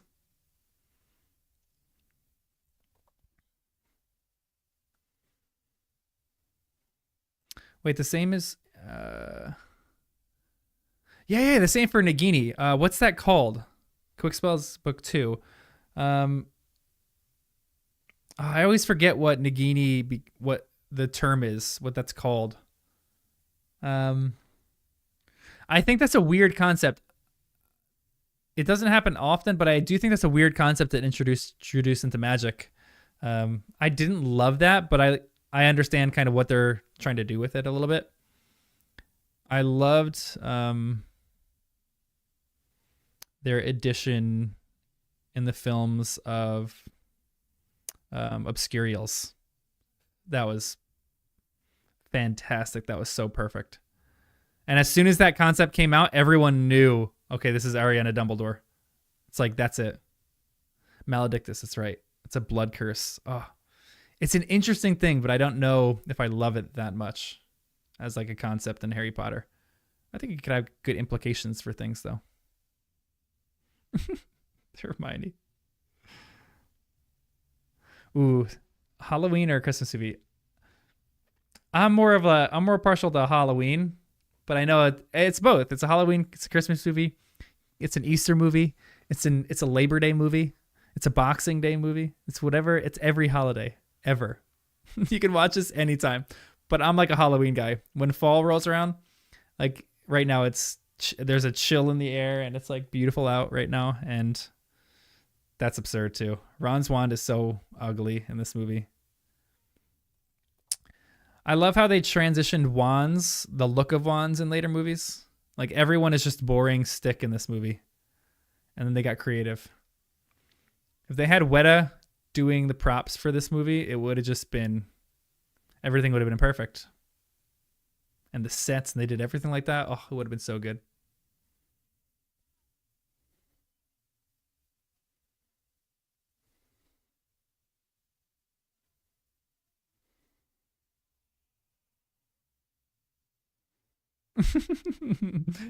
The look of Flitwick is a little strange as well because he changes significantly. I feel like this is something that they did in Chronicles of Narnia that I hated. They made it too I don't know the term for it, like childish. Um, Not cartoonish, like fantasy to me, like the Lord of the Rings fantasy. It's like a real place. It's like grime and grit. In Chronicles of Narnia, there was no grime and grit. Partially because I think Disney or an affiliate of Disney made those movies, and Disney always like almost tones down the feel of that. But I don't know. Wow, look at that spread.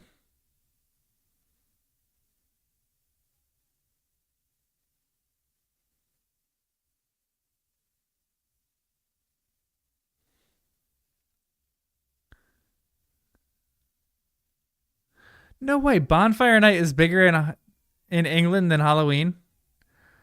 Halloween is one of the coolest holidays. The idea of Halloween, I think, is one of the coolest concepts in the States. Like I live in a small town, and there's one section. It's like a grid town, but it's like a suburb right outside of New York City. And the amount of people on, like, I have a neighbor a couple streets down. Like I live right on the outskirts of that. Yeah, no Sparks. The fact that he yells, just that's not Dumbledore. This like as I keep watching the movies, I'm just gonna keep saying this over and over and over. But the Dumbledore's portrayal just isn't good. It's just awful. It's just the fact of the matter. I'm really excited for them picking a new Dumbledore. Yeah, it always does. Yeah, I don't know. Kind of drives me a little crazy.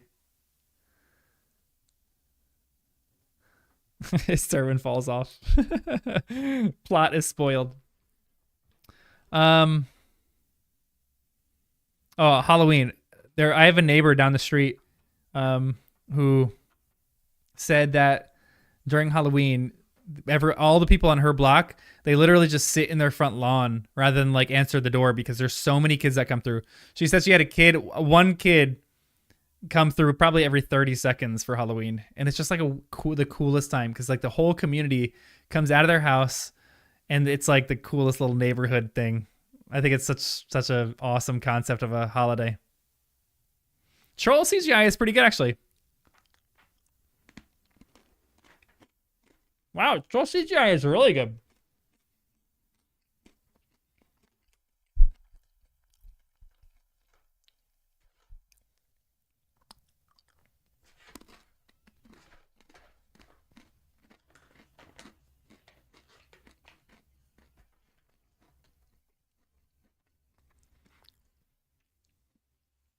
Everyone say it with me.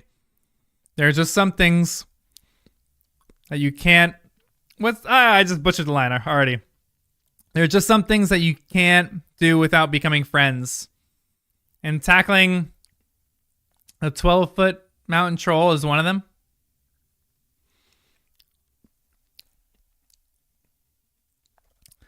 There are just some.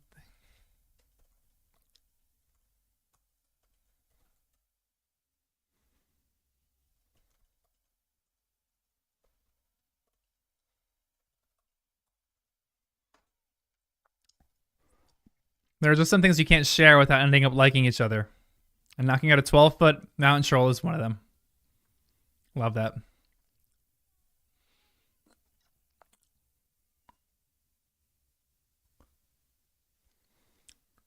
Ooh, from Manchester. The soccer capital of the world. Football capital of the world. Apologies.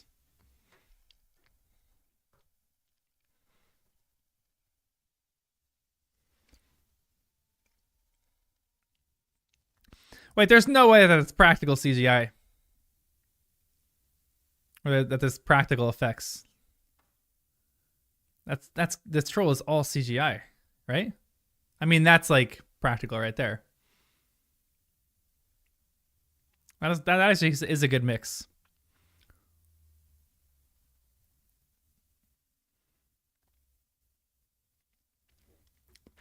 Yeah, Halloween is all out in the States. People go nuts over Halloween, which I think it's cool. I like Halloween.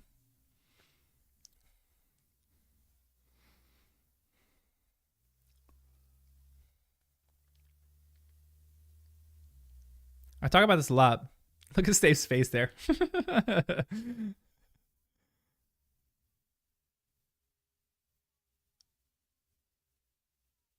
I think this is one of the scenes where they give her buck teeth. Then one of the first scenes that they shot. Oh no, I think her buck teeth in the end. I'll show that scene in the end. When they're on the train, she has big old buck teeth that they like had to put in as prosthetics, and they were so uncomfortable that she couldn't do it anymore. I talk about this a lot too, but the fact that she doesn't tell the truth there always confuses me. But I do really like it because she's like so flabbergasted that she has friends. I kind of like that idea. Yeah, so like again, the lie doesn't make any sense, but Hermione doesn't have any friends up until this point. And I think she desperately wants friends. 5 points. Are you freaking kidding me? An utter joke. An utter joke. Ridiculous.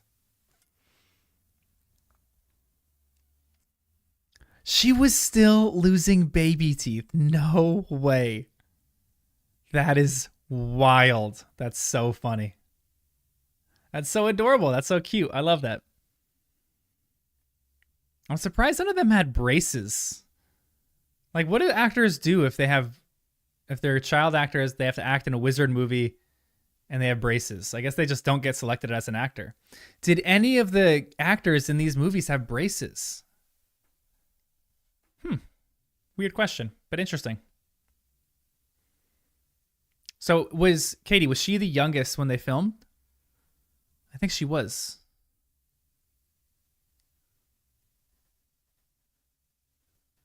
Wow, that's kind of crazy. Yeah. Point increase for sure, but I mean, we're talking about 3 first years tackling on a fully grown mountain troll. I mean, if we're talking proportionally for a 7th year, that's difficult.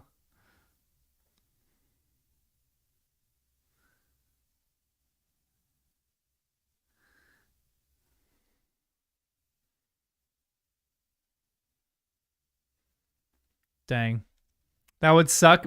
Like, if you have braces over a quick period of time, they have to like put that thick wire in that really moves your teeth. I had to get braces my senior year of college, which is awful. But I had to get it for a year, it was like 9 months, and that was the only amount of time that I can get it because I was moving away right after college. And they put in like real thick wires that like completely altered my teeth, and it hurt. But it worked okay. My teeth are still a little unaligned, but whatever, I still wear my retainer. Yeah, I got a retainer wire in the back right here. And I still wear a retainer at night. Did they just skip a scene there? Oh no, this is just I like this. Good music too. Good preparatory music. I know, I gotta do Invisalign. I'm just too lazy to do it sometimes. I'm too lazy to schedule a freaking dentist appointment. I just got to get on that.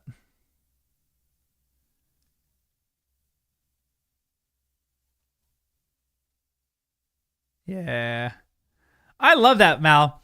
To me, the lie is the first step of her character growth. Hermione's so into rules, but spending so much time around Harry and Ron, she learns when to rebel for the right reasons. Aw, that's so cute. That's adorable.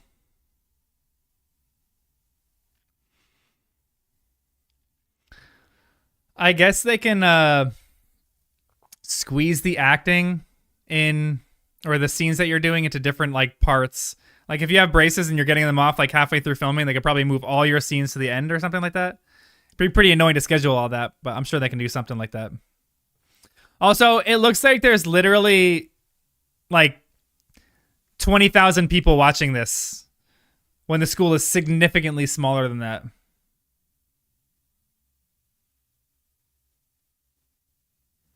I kind of like that theory. That Dumbledore knew exactly what it was going to do.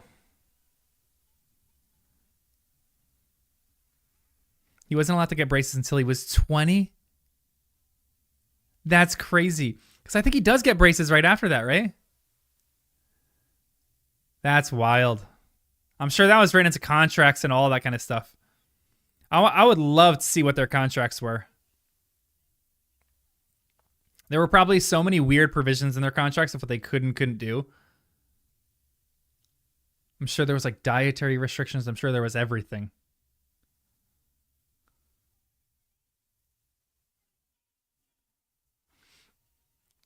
CGI here is a bit lacking.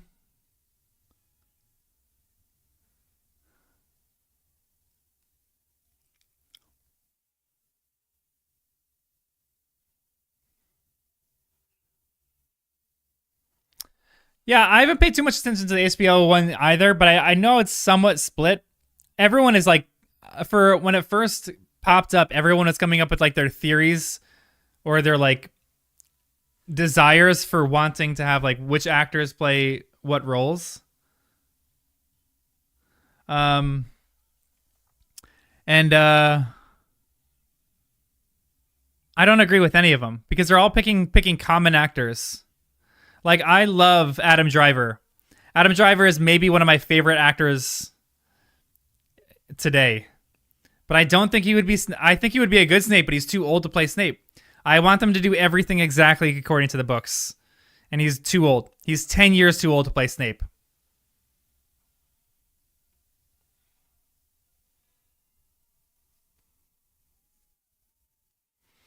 Like, just, again, just give me, like, all unknown actors and I'm satisfied and I'm good.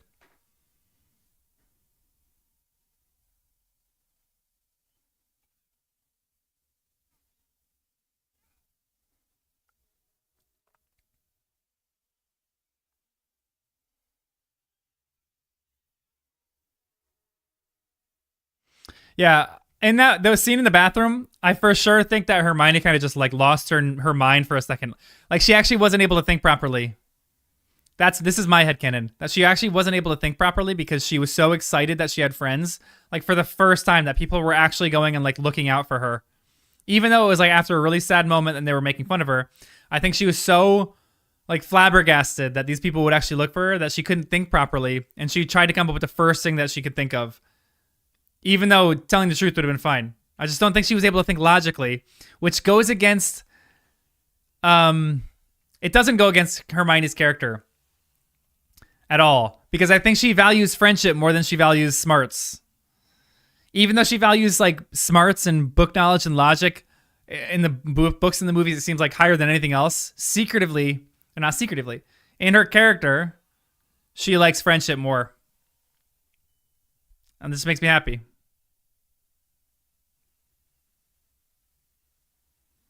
Those brave boys came in to save me. Yeah. Wait. Books, she's not good under pressure. Fascinating. I never picked up on that much in the books. I don't know. She's not calm, cool, and collected under pressure. Like, I feel like Harry is the kind of calm and collected one under pressure. But I do kind of think she's okay under pressure. I gotta rethink of all the books now in my head and think if she's good under pressure or not.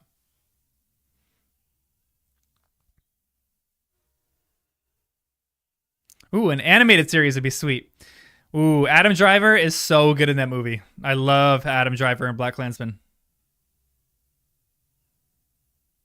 Yeah, agreed. That is 100% why she's Gryffindor and not Ravenclaw.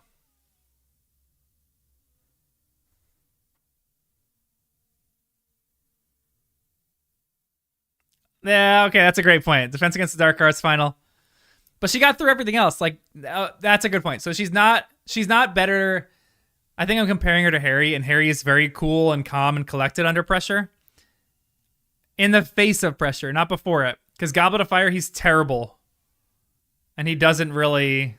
He's awful at preparation, but he's good in the face of things. Hermione's like the opposite. She's good at preparation, but she's not great after, like in the face of things, I guess. So that's why Harry's a little bit better in practical exams than she is.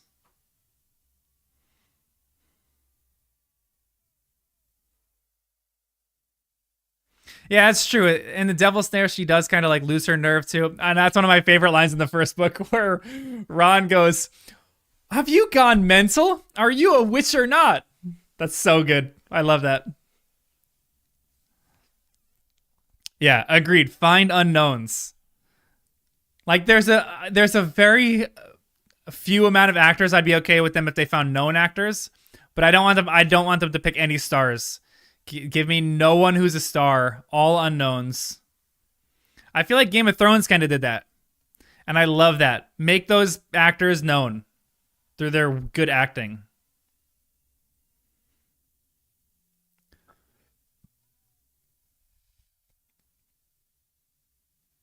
Ooh, who would win in a duel, Harry or Hermione?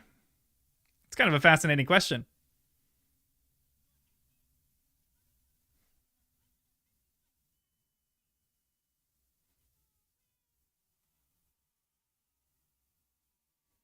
Hmm.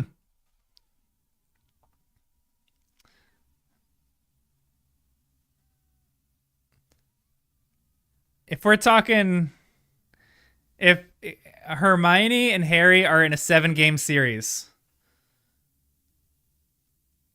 I'm saying Harry wins in 7. No, I'll say this. I think Hermione could probably win in 4 or 5 or 6 games. If it goes to game 7, Harry's Mr. Clutch and he's pulling it out. Yeah, Fire Mal, I completely agree. It all depends on the stakes. If the stakes are high, Harry's winning. If it's like game 4 or 5 and like Hermione's already won, then Harry's probably caving in a little bit.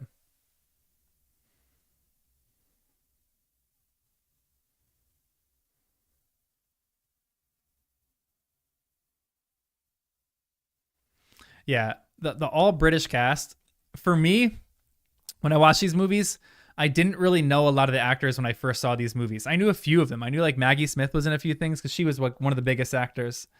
And then Emma Thompson is maybe my favorite in the entire series. Like I know Emma Thompson, but she was disguised enough that you barely knew it was Emma Thompson. So they picked a lot of great British actors, but um, I didn't know about a ton of them because I'm American.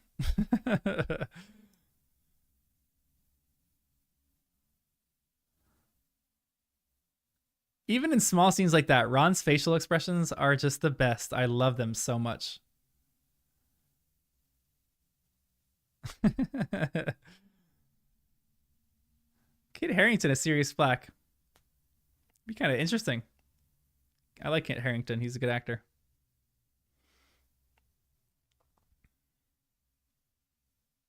Ooh, Olivia Colman. I'd be down with Olivia Colman to do anything in this movie.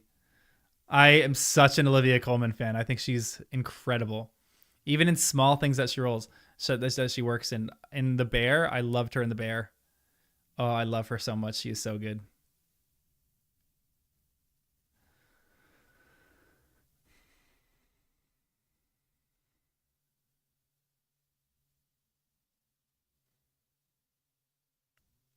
Yeah, if it's against Voldemort, Harry just goes 7-0.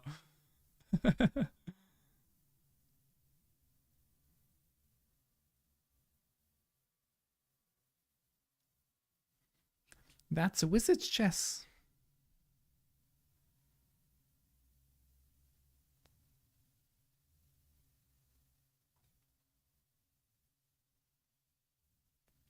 That's totally barbaric. I love that line so much. Another iconic line.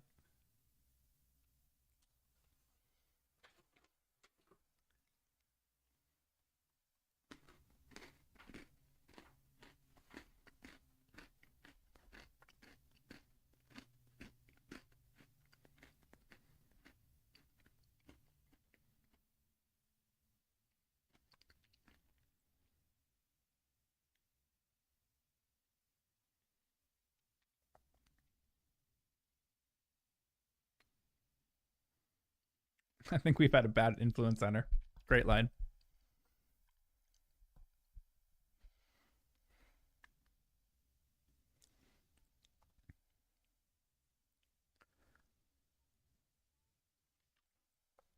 Dude, Jared Harris as Dumbledore would be fascinating. I don't know. I do really think that what's his name? Jude Law, who plays young Dumbledore.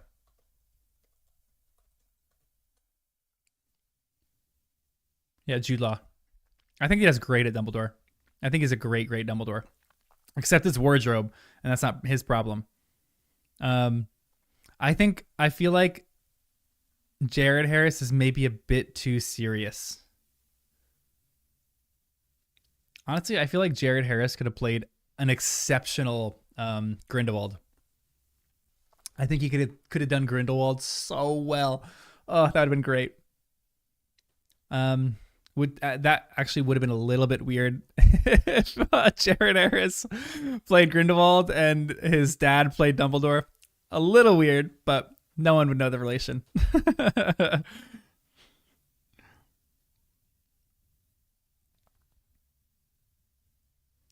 Yeah, Hermione's line, that's barbaric. Yeah, when he doesn't know that he has presence. Oh, I love that he's like shocked that he has presence. And this is the first time that he's actually gotten real presence. Oh, one of my favorite things about Abby's read is how she really understands like Harry's emotions. I love her takes on some of this stuff. Oh, I love it so much. Dude, Olivia Colman as Molly Weasley. I really liked Depp. I thought Depp was good. But yeah, Depp actually was really good. Honestly, Mads was good too. I think they should have just stuck with Depp. I mean, that the whole thing was just a shebang. It was a little out there, a little crazy. Who's the guy that played Grindelwald in the first? The Fantastic Beasts and Where to Find Them? I thought he did really good too, actually. He played like hidden Grindelwald.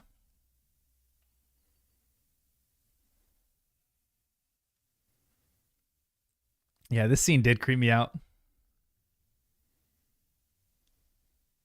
Honestly, okay. Yeah, Katie, I'm actually kind of with you. One of the only people that I wouldn't mind to reprise their role would be Ralph Fiennes. I think he just, yeah, Colin Firth is the guy, by the way. Thank you, Fixery. I never know how to say your guys' names on this. I think I would not mind if Fiennes played Voldemort again. I just think that he nailed it. I don't think he missed a beat on who Voldemort actually was. I have very few criticism. I obviously have a little bit of criticism for him, but I think that I don't know if anybody could do it better than him, to be honest. I think that he did perfect. I think that he did absolutely perfect. I don't know if anybody could take that role and impress me more than he did. Yeah, I remember as a kid, this whole sequence kind of creeped me out a little bit. Yeah, her perspective is fascinating. She's like Abby is like, she's not an empath, but she slightly is an empath. She like really feels other people's emotions really well. So when she's reading, she like dives really deep into that. She's very brilliant in that way.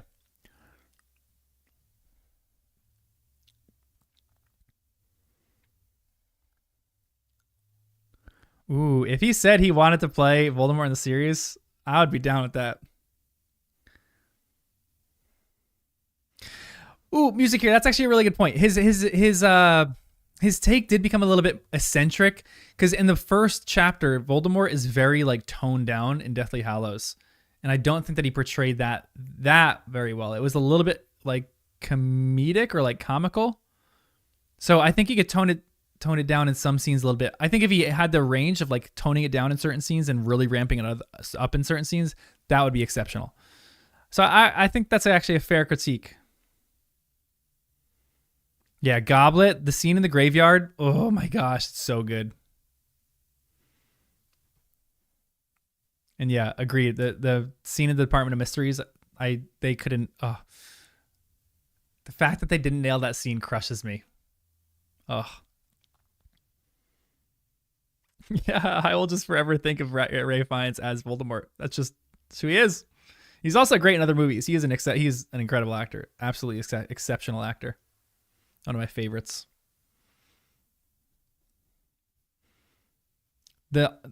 Again, if you guys don't have the illustrated editions, get it for this specific chapter. There's 2 illustrations in this book that crush me, that I actually shed tears for the first time that I saw these. It's Harry when he's looking into the mirror and he's pressing his face up against the mirror. I mean, it's crushing. And then the next scene is really comforting when Dumbledore is sitting crisscrossed with Harry on the floor. And Harry's looking into his like lap, sad that he can't come back to the mirror, and Dumbledore is like sitting there with a comforting expression on his face. If you just get the books for those illustrations, the illustrations are, oh, they're so good. I'm so sad that Jim Kay is not doing it anymore, but I do hope that he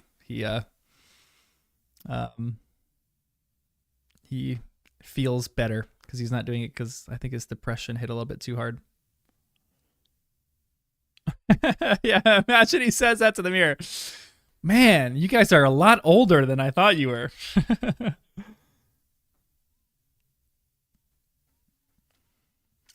Yeah, Abby's going to be a stubborn one. I don't know if she's going to fall in love with the series. She had like a insider scoop. She had a half second of doubt whether she wanted to keep reading the series or not. But then she even like corrected herself. She's like, no, I want to keep going on. I want to at least finish book 2 and book 3, because she keeps saying like, she's saying about me. She's like, you keep saying that it gets really good at 3 and 4, so I want to read probably up until then. I really hope that she gets hooked. But she's the person. I had 2 other friends that weren't hooked by book 1. One of them was hooked at book 4, and he just kept reading. And the other one, she was hooked at book like 3. So I'm hoping that she gets hooked at that point. But she might be stubborn. She might not get hooked till a few books in, which is fine. But I still do think she's going to get hooked, but I just don't know when it's going to happen.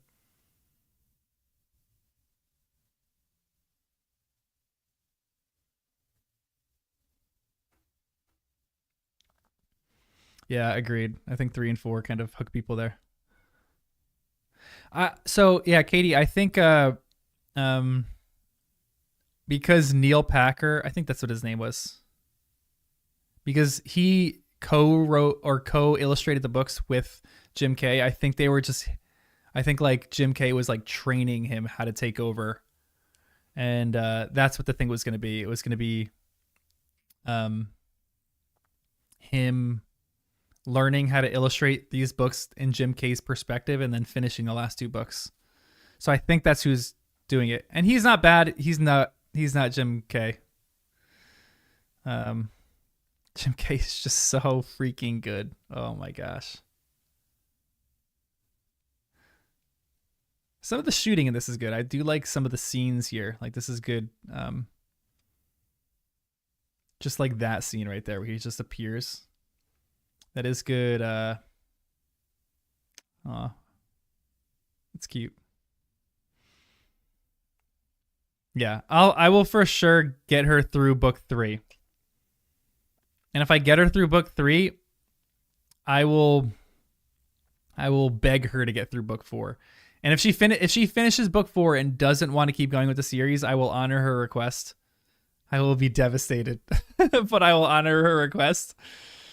But my goal, and I'm going to try to like, sign a contract with her. I'm not going to really do that, but I'm going to like do everything in my power to convince her to finish through book 4. Because I think if she does that, then she's going to be like in it. Favorite book. I have a few different lists of favorites. So I have favorite book, my favorite list the first time I read them. I have favorite book, favorite like list of favorite books currently at the moment. I have what I think are the best written books. I have the books that I think are the most a list of the best conceptual books. No, that doesn't really make sense, but like the ones that I think are have the most like I talk about this a little bit, but one of my favorite things about children's writers are how they pack so much adult themes into like something very, very simple, like a children's story. And I have a list of how the rank of books that I think of how well JK did that. So I have a bunch of different ones, a bunch of different lists. Book 6 does step up every time I read it as one of my favorites. I think it's an exceptional piece. I think the first time I read it, though, I think it's tough trying to remember back to that. But I was hooked into the series pretty quick. Like book 1 hooked me in, obviously. But book 3 really, the second half of book 3, I remember not being able to put down. And like I remember my eyes were like hurting from keeping them open and like looking at the page like, oh my gosh, what's gonna happen next? Yeah. And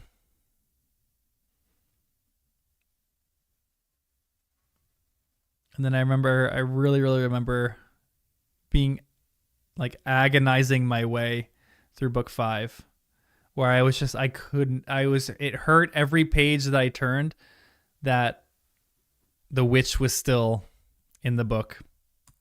That bitch was still there. It hurt every page that I turned that she was still there. I remember that so clearly. I love this. I love that line.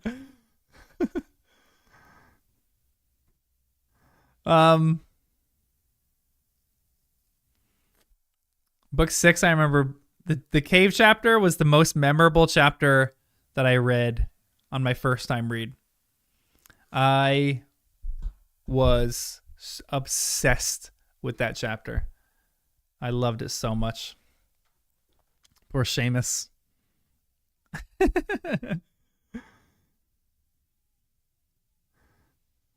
So funny.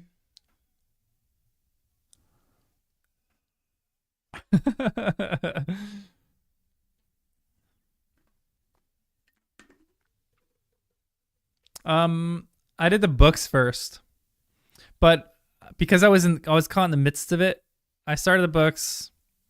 I always forget when I started the books. I think 7th or 8th grade I started the books. So I think books 1, 2, and 3 were out, and I finished book 3 and book 4 came out, and I had to wait a little bit. But I wasn't the fastest reader either, so like I was obsessed with the series. But like my sophomore year of high school is when I really became obsessed with it, and that's when they started popping out a little bit faster.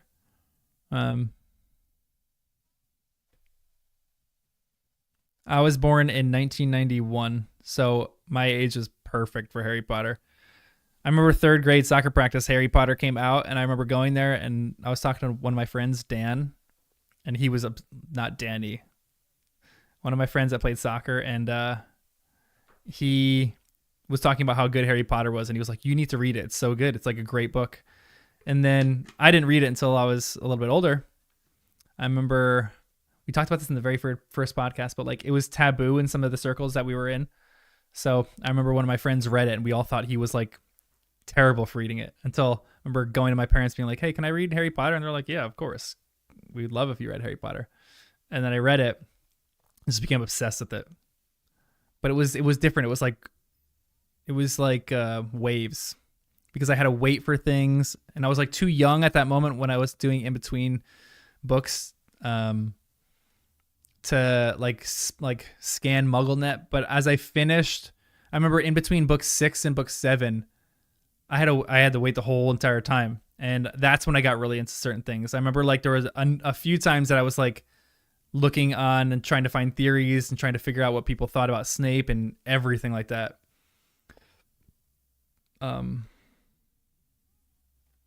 Oh yeah, it was crazy.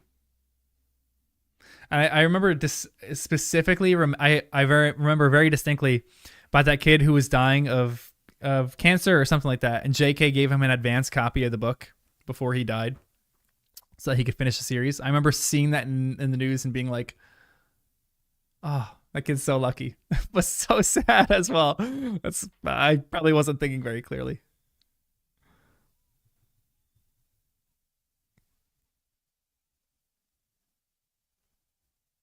Harry, a history. Oh, Melissa and Ellie. I've yeah. Melissa and Ellie's. She's like our all of our mother. She's like running so many incredible Harry Potter stuff. Um, yeah, I think she knows like the people who started MuggleNet as well. Um, I know they interviewed her on Binge Mode, I think too, and she was so fascinating when she was talking about like everything that she was involved in.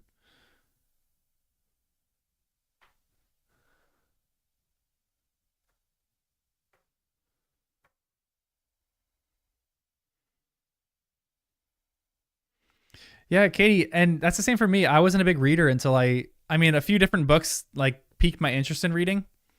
The very first book that I read that I was like, wow, reading is incredible was To Kill a Mockingbird, where I read that story and I was like, holy smokes, that was an incredible book. And I remember reading The Hobbit, really liking The Hobbit. My dad gave me The Count of Monte Cristo one day for my birthday, and I was like, I don't want to read a book this long. But he's like, just read it. He's like, you might like it. And then I read it and I loved it. I was obsessed with it. And that was like my senior year of high school where I read it and I really loved it. But I was in Harry Potter through the midst of all this kind of stuff. So when I was reading Harry Potter, that's when I really, really grew to love reading and became like an avid reader.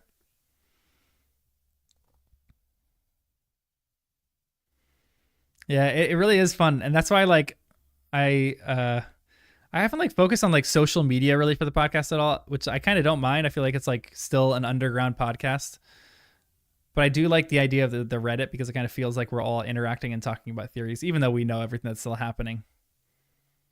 I would love if they invented some kind of like spoiler free thing where like first time readers could experience what MuggleNet and what the Leaky Cauldron was like when it first came out, because that stuff was so fun, to be honest. And I remember Mallory Rubin talks about like she was in college, and I think if I was in college, if I was a little older, I maybe would have gotten more serious about like looking up theories and stuff like that. But she talks about when she was in college, in between like classes, she would just go to her dorm room and just read the Leaky Cauldron and read MuggleNet, like perusing for theories for any little modicum, especially when they would like come out with the book covers. People would like study those. Honestly, and this hurts me to say, I think Jen would have been utterly obsessed with these books as they came out because she's all into the cover art and the chapter art and everything like that. Imagine like they came out with the chapter art. Jen would have scanned that every pixel of that, looking for clues and looking for hints. I think she would have been real quick obsessed with these books in like a cool nerdy way. Cool in quotes. In just a flat out nerdy way.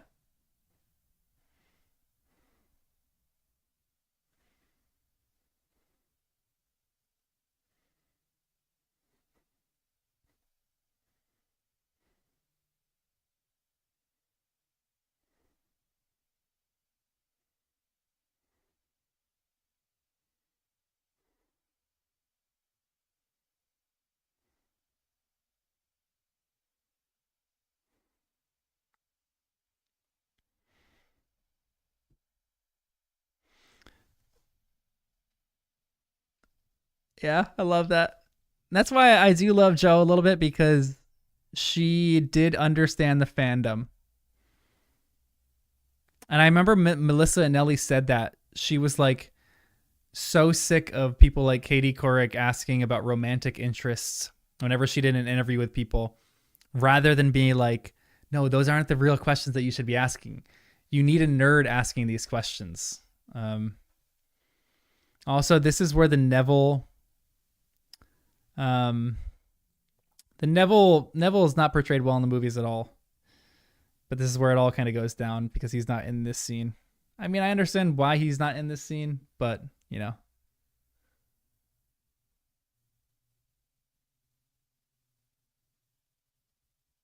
Okay, so I was actually interested in that for um what is the legality of doing audiobooks like that? Like how does he actually do that and not get flagged for copyright?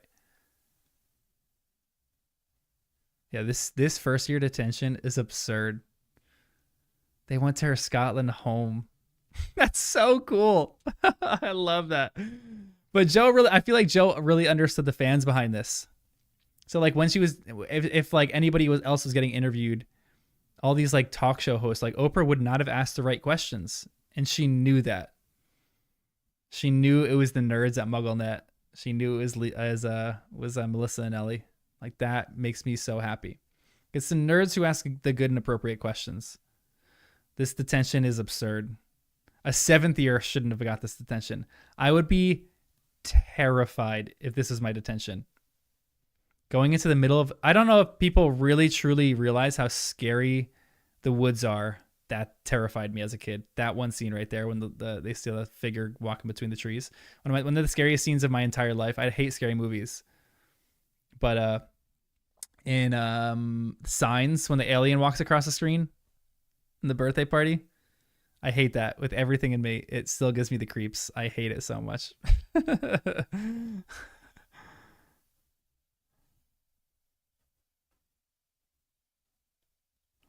um, he was flagged for ages on YouTube and moved to Patreon about a year ago, and it's still there. Yeah, it takes a voice. Takes a good voice actor to do that kind of stuff. I've thought about reading it, but I'm like, I'm not a voice actor. I feel like it'd be fun to read it. I could read it like slow. I don't know if I could do a lot of the characters' voices, but I was thinking about that the other day. I was like, maybe if I get a big enough following on like TikTok or something like that, I could just do lives. Because I feel like if you do a live on TikTok, it's such like the Wild West still. How the heck are they going to realize that I'm doing that? Because it just goes live and then it goes away. So I was like, maybe I'll do like live reads on that because I could never do them on YouTube because they just stick around. That's why I feel bad for John Voth because his was initially Instagram. When Instagram Live was like all the rage, he just did them on Instagram. He was doing that great. And then when people put it on YouTube and when he put it on YouTube, that's when, he gets screwed. And it drives me crazy. I'm dealing with, I won a copyright issue that we had 3 months ago, but I'm in two at the moment. I've been in one on our YouTube channel for a month, and this stupid company, I've emailed them I email them like multiple times a day, and they got back to me a few times. Like I got in with their front office, but the front office never sent me further to the people that actually put the copyright strike against me. So I finally filed a counterclaim on YouTube, and they said it's going to like take 10 days for the whole thing to pan out. But if the company digs their heels in, it would be a court. I'd have to go to court and resolve this copyright issue. But there's nothing that our podcast is doing to break copyright. Like I've tried to think through this like with everything in me. I'm like, how is our podcast different from the 100 other podcasts that are talking about Harry Potter? The only thing that I think is maybe different is that we sometimes include like block quotes of like Harry Potter stuff. Sometimes I'll read Harry Potter texts, but other than that, we don't do anything that's against copyright. Like, how is our podcast different from Potterless, from Binge Mode, from Harry Potter and the Sacred Text, from any of the big Harry Potter podcasts that discuss Harry Potter? It freaking drives me crazy, these copyright people.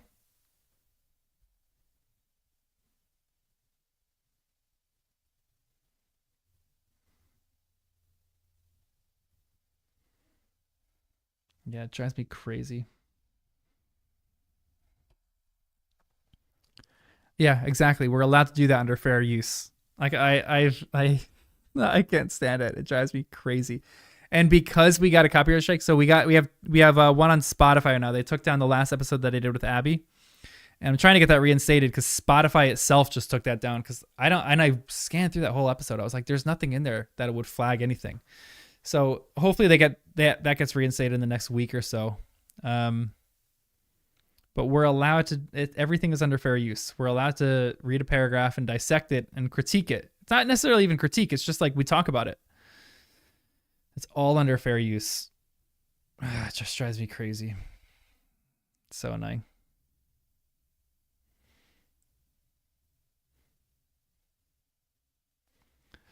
Firenze is wild, wild looking.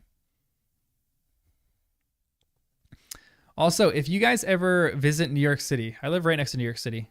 If you guys ever visit, go to the Metropolitan Museum of Art. Is the most one of the second most famous art museum in the world, I think, besides the Louvre. The Met is incredible. Go to the Met, but go to the Met cloisters. It's a bunch of religious art, and the Gryffindor common room. They have those tapestries on the wall. There's a few tapestries they have in the Met cloisters that are very similar to the ones that they have in Harry Potter, and they're actually really beautiful.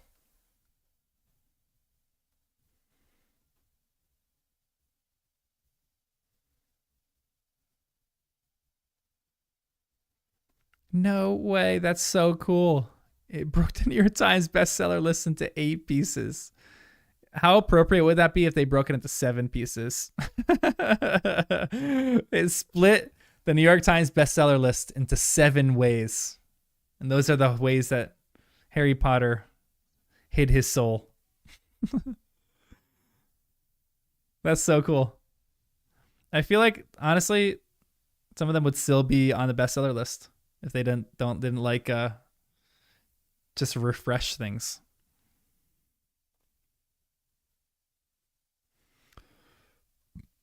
I love that he's playing the Harry Potter theme song here.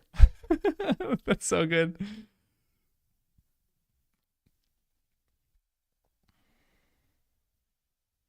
Uniforms are also a little weird in the first year. I kind of dig it, but it's like a little strange. Yeah, Hedwig's theme, so good.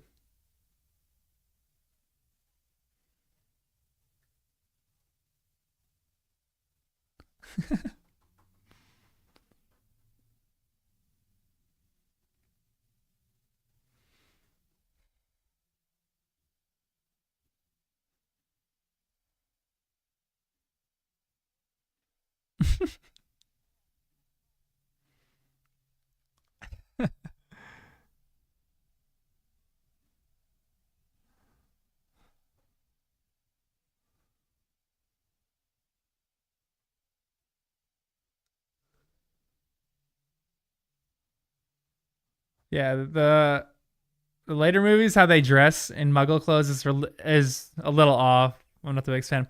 This that always intrigues me that there's a ghost right there. What is that ghost doing? Is she finishing her degree?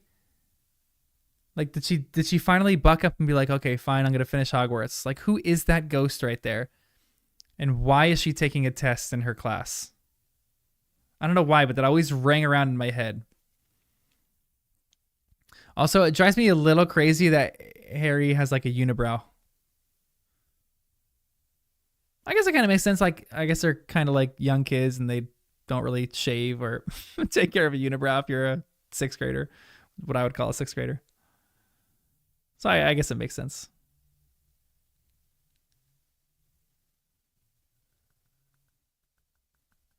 I think Philosopher's Stone is it's third or it might be higher. It's definitely top 5. Um, keeping up on her gambling deals. That's the ghost that transfers all her gambling deals to other to the bookies.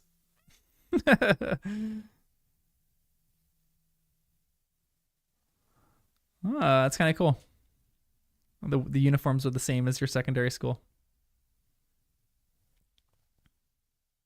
Up to something.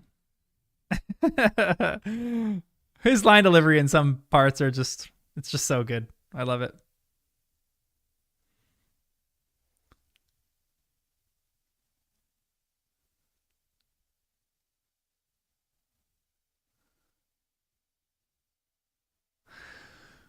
Okay, one thing that does crush me a little bit is that they like Harry's character is changed because they leave out certain lines. The fact that Harry is so adamant about going through the trapdoor and how the other two are like not really for it, but Harry is so adamant. He's like who cares about finals? Who cares about like school? This is what's going to happen. He's so much more convinced. I don't know, convinced is the right word. Like fervorish in the books rather than the movies. Ouch. Ouch, that must have hurt. Brilliant, but scary. Great delivery.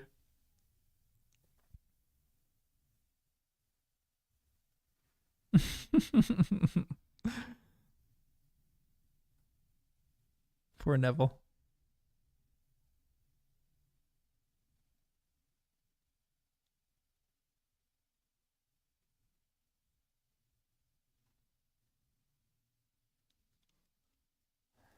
I also feel like Alohomora probably wouldn't have been like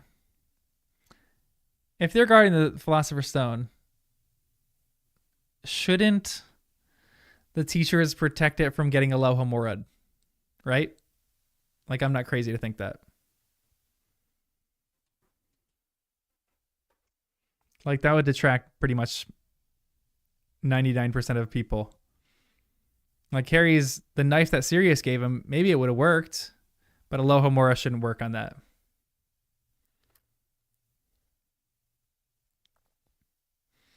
A little bit of an oversight for some of the teachers here. Yes, conviction's the word I was looking for. Yeah. Harry's so much more convicted in the books than the movies. And I really miss that about movie Harry.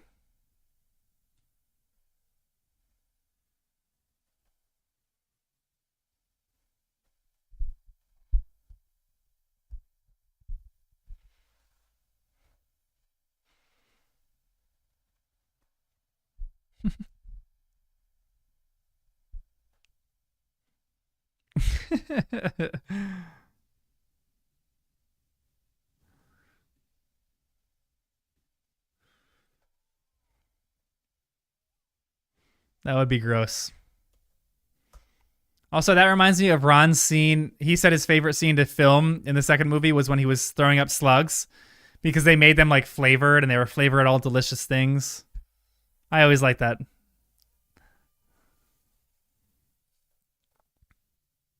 That would actually, that's not a bad headcanon right there.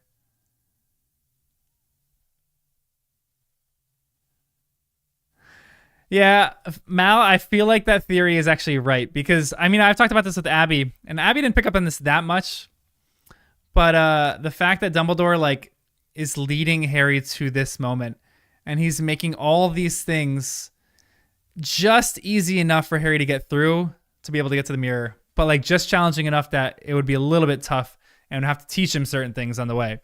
So all this is very much like Hermione doesn't do this in the books. This also drives me crazy. So you're good. Hermione's not good under pressure in the books. In the movies, she's a little bit better under pressure, maybe. And Ron's just an idiot in the movies, which just drives me crazy because, he's fantastic. Fantastic in the movies or in the books. But yeah, my headcanon is with you guys on this is all, it's all part of Dumbledore's plan.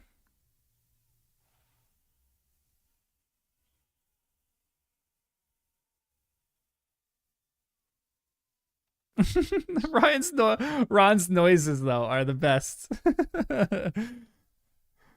Good thing we'd panic. Lucky we didn't panic.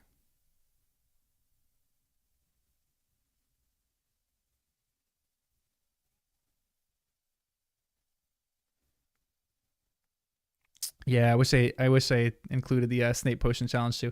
I wish I just included all of them. Like even show me like the troll that was falling down. Like it's a small thing, but like throw that in there. Why not? They already have a prop troll. Just move that into a different room. Have them walk by it real quick. Like don't even have it like so they look at it. Just be like, oh, there's a troll in the corner over there. You know? Do small little nods to the books.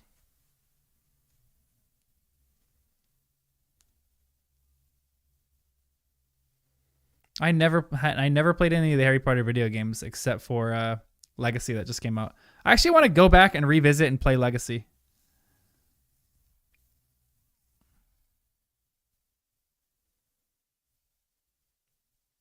Yeah. Like Harry, he for sure is letting Harry test himself. I think like this is the way that Dumbledore.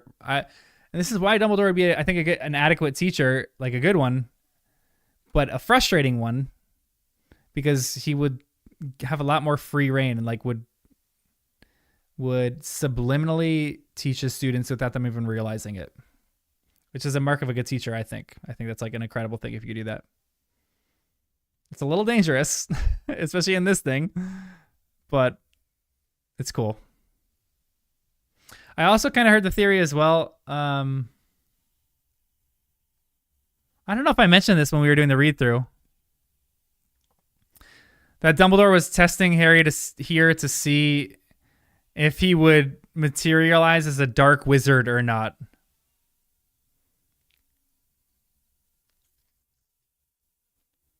Which I always thought was fascinating. I don't think there's that much legitimacy to that, obviously, but like he made the thing so easy so he got to the mirror to truly see what Harry would see in the mirror. So I don't know.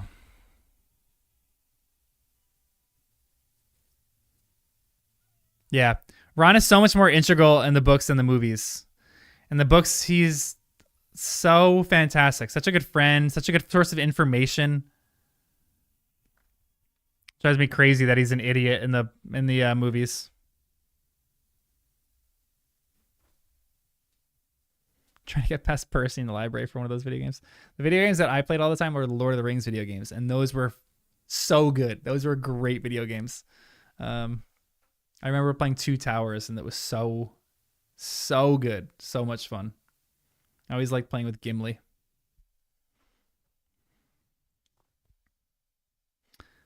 Have you guys, I mean, this is like world renowned, but the scene that the one girl on TikTok did of this, of acting as all the different characters. It's so funny.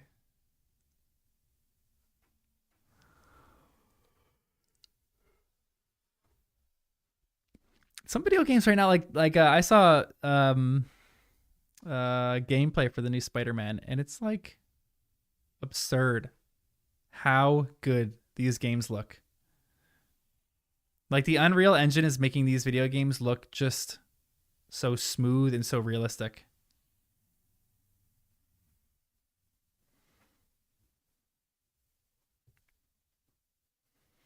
Yeah, I feel like that theory, it doesn't have incredible credence, but it makes me think a little bit for a half second if Dumbledore was actually testing Harry to see if he would have some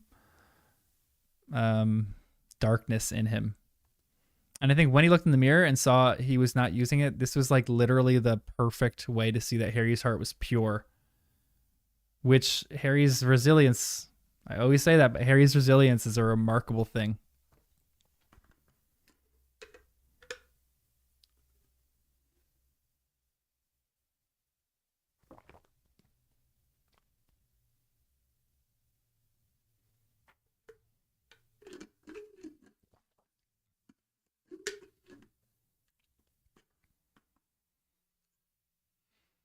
Yeah, I definitely think he could have gone it either way.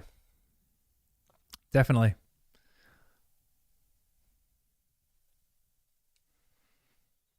I wonder if the Super Carlin brothers ever did that, like a theory on whether if Harry went bad or not. That'd be an interesting one.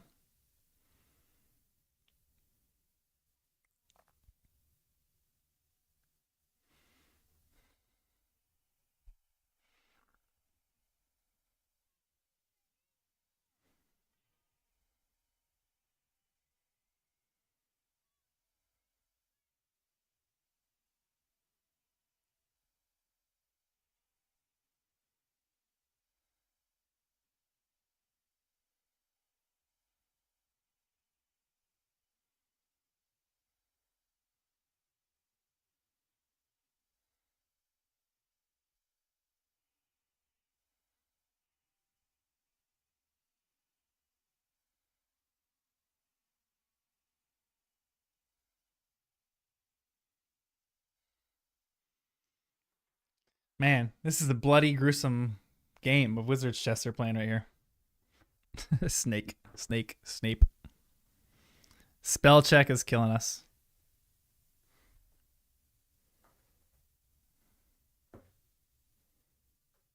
Dumbledore used Snape to read Harry's mind when he was younger to look into him more.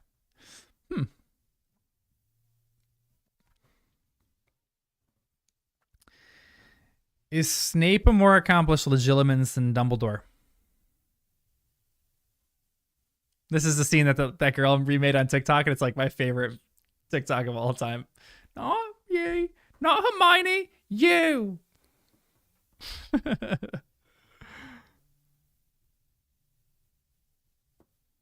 Yeah, it's kind of true, especially in the movies.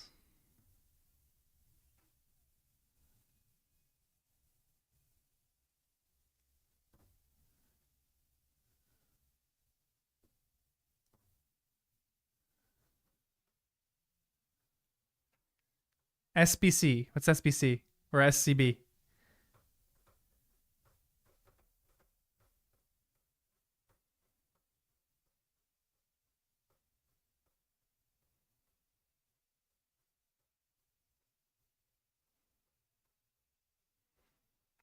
Spell check is not my friend, yeah. Spell check is no one's friend. But Katie is. Oh, Super Colin, thank you. I watch them only because it's the only thing I can find. I'm glad you prefer this. That makes me happy. We're still trying to like carve our niche in YouTube. We're getting, because we have copyright strikes against us, we're getting shadow banned, which is absolutely ridiculous. It's annoying. It's so freaking annoying. So half of our stuff is getting buried. So trying to figure all that kind of stuff out. I would love to get large enough that we can just do we could just do this full time. That'd be the coolest thing ever. But I don't know if we're gonna get there for a few years. So in a few years, when you guys are all following us, you guys are like the first 1,000, which is pretty darn cool. So hopefully we'll get there. Katie, what do you think about Snape versus Dumbledore, though? I think that Dumbledore understood the boundaries there, but do you think that Dumbledore is a better Occlumens or Legilimens than Severus Snape? I'm gonna take Snape in that, to be honest. Nice. I'm glad that we're the best one you found. There's a few that I really love, but I think we're the best too. I love our podcast. It makes me so happy. I've wanted to do this for literal years. And it frustrates me because I wanted to do this more earlier than Potterless, but they just did it before me. But like I had this idea 2 years before they did it, and I know there were other podcasts like Unspoiled had done this before. And I remember when I had this idea, I looked it up on podcasts and I saw like Unspoiled did it. So I listened to a few episodes of Unspoiled, and it was good, but it wasn't like my favorite. So I was like, I want to do that so bad, and I just couldn't find anybody that I thought was like compelling enough. I had a few friends who read it, but they're like shy friends who wanted nothing to do with the podcast. So finally, I found a few friends, and now people are coming out of the woodwork of wanting to read this book. Danny's sister is one that I'm very, very excited about. Danny's sister is absolutely brilliant, and I think she would be so fascinating. She's like a combination between, she's very similar to Danny, going to be very into the series, but she's also very similar to Abby. She's like going to get into personality theory. She's like, she has come to the book club that I run, and she's absolutely brilliant.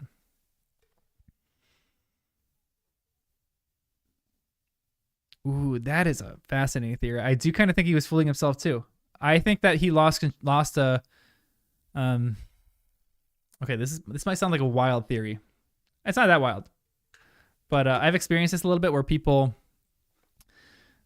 change their identity to a point to like survive, or survival instincts kicking, that they forget their actual identity. They like forget who they are. And they don't know how to remember it. I kind of think that happened with Snape, where he had to employ occlumency so much that he never really remembered who he was. I think he always kept a piece of that with him, obviously. We all know that. And just in case Danny watches this, I'm never going to say what happens with that, but I think that we've given enough spoilers. So I'm just going to tell Danny and Jen to not watch this. I'm just going to text them now.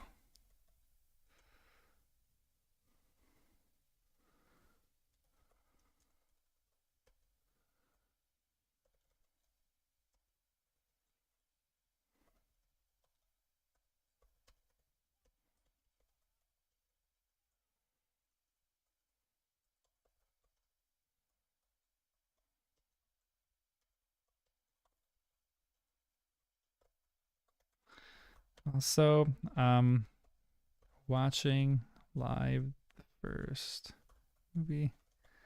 Don't watch this live stream, Danny.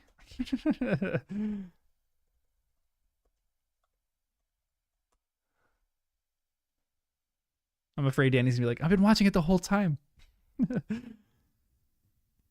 Yeah, yeah. For people who don't have like that snorkel, that like the thing that's grounding them to like reality, um, I think it's very easy to get lost in a world like that. And for that, Lily was Snape's snorkel. Like kept him sane, but I think it was hard to do that for him. But I kind of think Snape was probably a better Occlumens and Legilimens than Dumbledore. In all honesty, Snape is mean. I know like he's hated in a lot of different cases, but I almost feel like he's a better wizard than Dumbledore. I know that might sound blasphemous to say that, but his work in Half-Blood Prince in advanced potion making is unbelievable. That's like revolutionary, some of the stuff that he was doing, I think.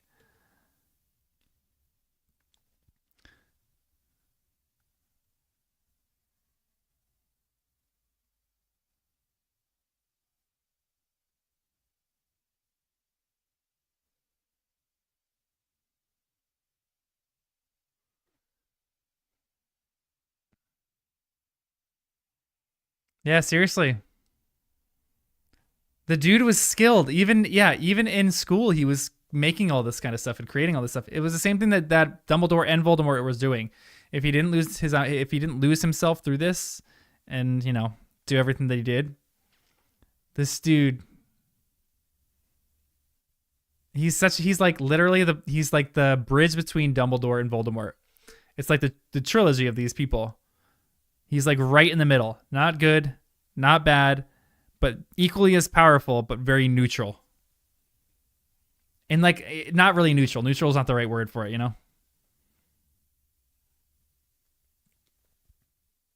Yeah, the publishing, that's a huge thing. That's a huge part of this.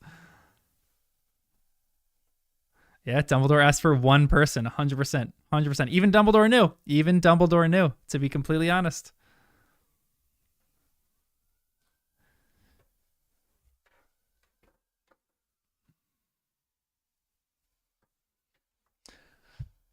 Ooh, fascinating.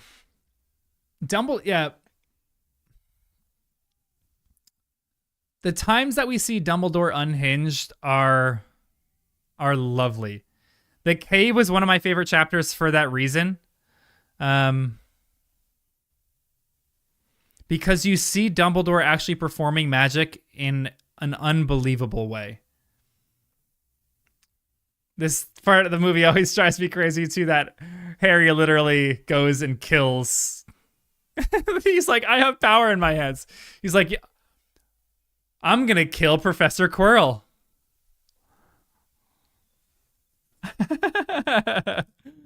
Scene always drives me crazy.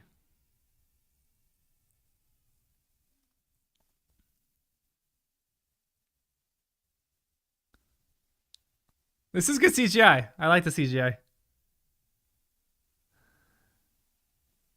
He just got Thanos snapped. Thanos snapped him out of existence.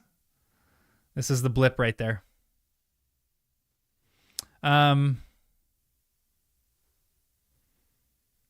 Yeah, so the magic that Dumbledore was doing in the cave, I remember the reason I really love the cave is because we saw Dumbledore unhinged to some extent. Maybe not fully, but we definitely saw him unhinged to some extent. And seeing that for the first time to me was a revolution. I was like so enmeshed by that. I don't know if Snape would be a different version of a wizard. I think Snape would have followed the rules a little bit more. Both of them were exploratory. I feel like it's like not two sides of the same coin. It's just two different ways that magic is being exhibited. Dumbledore is doing it in like a playful, fun manner, but the playful and funness like manifest in like how he that's why I love Jude Law's depiction of it, because he just does it in such like a sing-songy way. And it's just so like magic is a delight to Dumbledore when he's using it. For Snape, I feel like it's very utilitarian. That's why he's potions master. Everything is so utilitarian with Snape that when he is doing magic, he looks serious when he's doing it. It's for a specific purpose. It's not fun. He's doing this for a reason. So I feel like their magic would be completely different. But I do think that Severus Snape is as gifted as a magician, as a wizard, as Albus Dumbledore.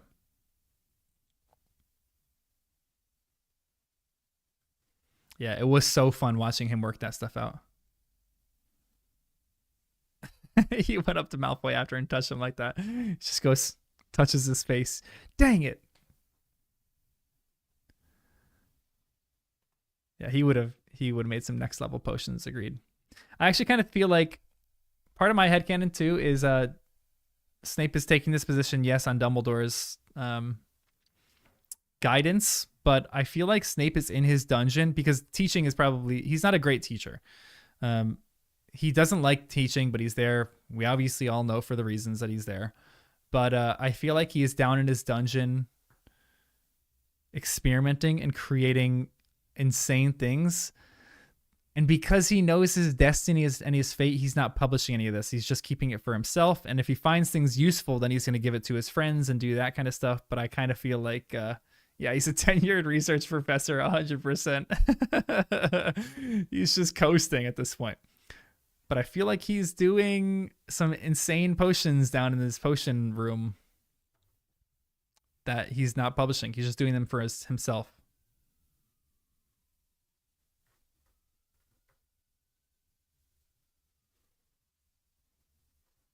Yeah, he is much more logical based. There's not a ton of emotion. That's such a phenomenal point because he's an Occlumens, so he shuts certain things out, which is why he's the way that he is. Oh, that's so good.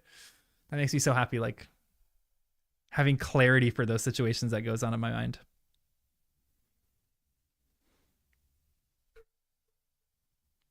I do like the scene.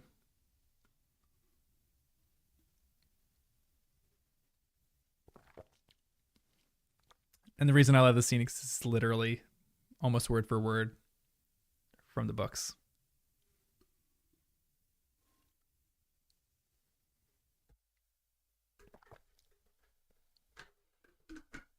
One scene I do wish, not from this movie, but later on, that I wish they kept in the movies, that really hurts me that they didn't, was when Dumbledore is explaining how it's love that kept them safe.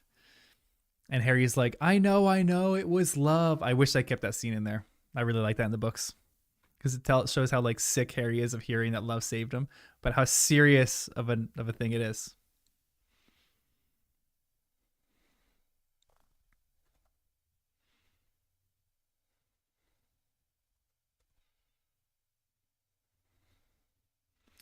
Alas, earwax. That would be gross.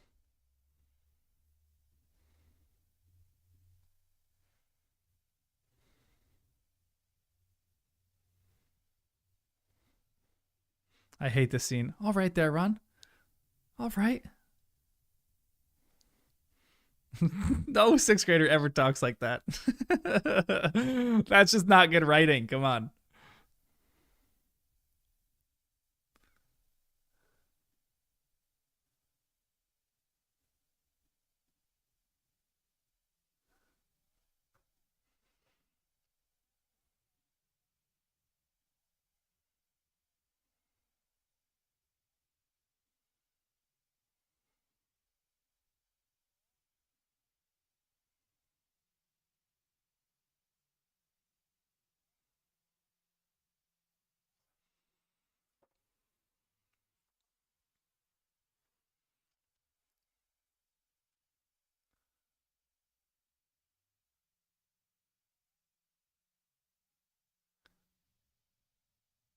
Here comes the point fabrication.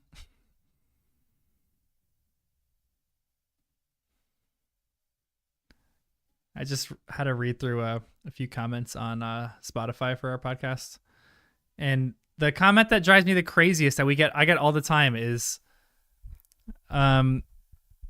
they're like, people are like, this is a boring podcast because they don't just read the books. I'm like, does anybody know anything about copyright? We can't do that.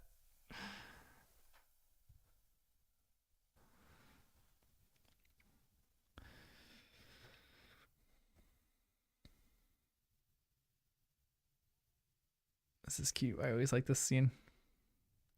Hello, Pyro Astro Blitz. You came at the very end of the movie. If you want to watch the very end with us, join that Discord. We're at the scene when Dumbledore is giving the points.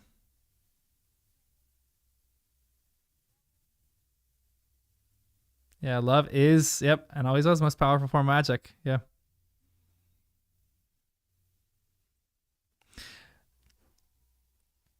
Wow. That's a fascinating idea. Because while I was talking about this a long time ago on our subreddit. I don't think Dumbledore has any friends. He accuses Voldemort of having no friends, but I don't think that Dumbledore himself really has any friends. Not that Snape has friends, but Voldemort doesn't know how to love, obviously. Dumbledore, obviously, we know knows how to love. And Snape knows how to love. I feel like Snape, his magic is so strong because of the difference in how Dumbledore's love ended and how Snape's love ended. Dumbledore like shut it out because something bad happened. Snape wears it like a not like a badge, but just wears it on him all the time. Like love permeates out of him. One of the things I loved, I think one of the best descriptions I have in the book, one of my favorite things, is that when Snape is giving his memory and it's like pouring out of every follicle in his body, like every opening in his body. That sounds dirty. Like the memory is just like oozing out of him. And I love that description because I feel like, yes, even though that's a memory, his memory is so, and this is going to be controversial because a lot of people say he doesn't really love Lily. That he's like the idea of love in that memory is permeating so much that he's like, it's oozing out of every follicle of his body. Yeah, I feel like his last friend was Grindelwald.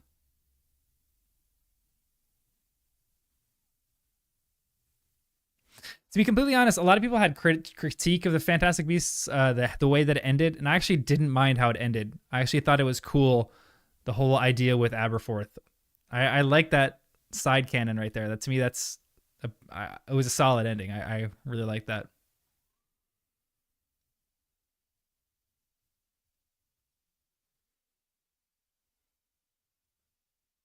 Yeah, that part of him just broke. Yep, completely agree. Pyro, we are currently reacting to the whole movie. It's not necessarily a reaction. It's just like a hangout and discuss the random parts of the story with me and with chat. That's why. I don't know. We're just kind of having fun. Why not? Dumbledore's. Ooh, I like that theory, Chris. I really like that. Dumbledore had a really hard time with that. Oh, the music here is fantastic. Music here is so good. Yeah, I'm definitely going to do this for all the movies. This has been really fun. I've really enjoyed this.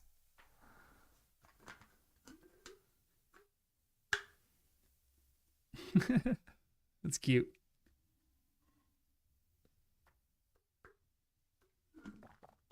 There's Hermione's buck teeth. Her prosthetic teeth. Aw. Have any of you guys seen Yes Man?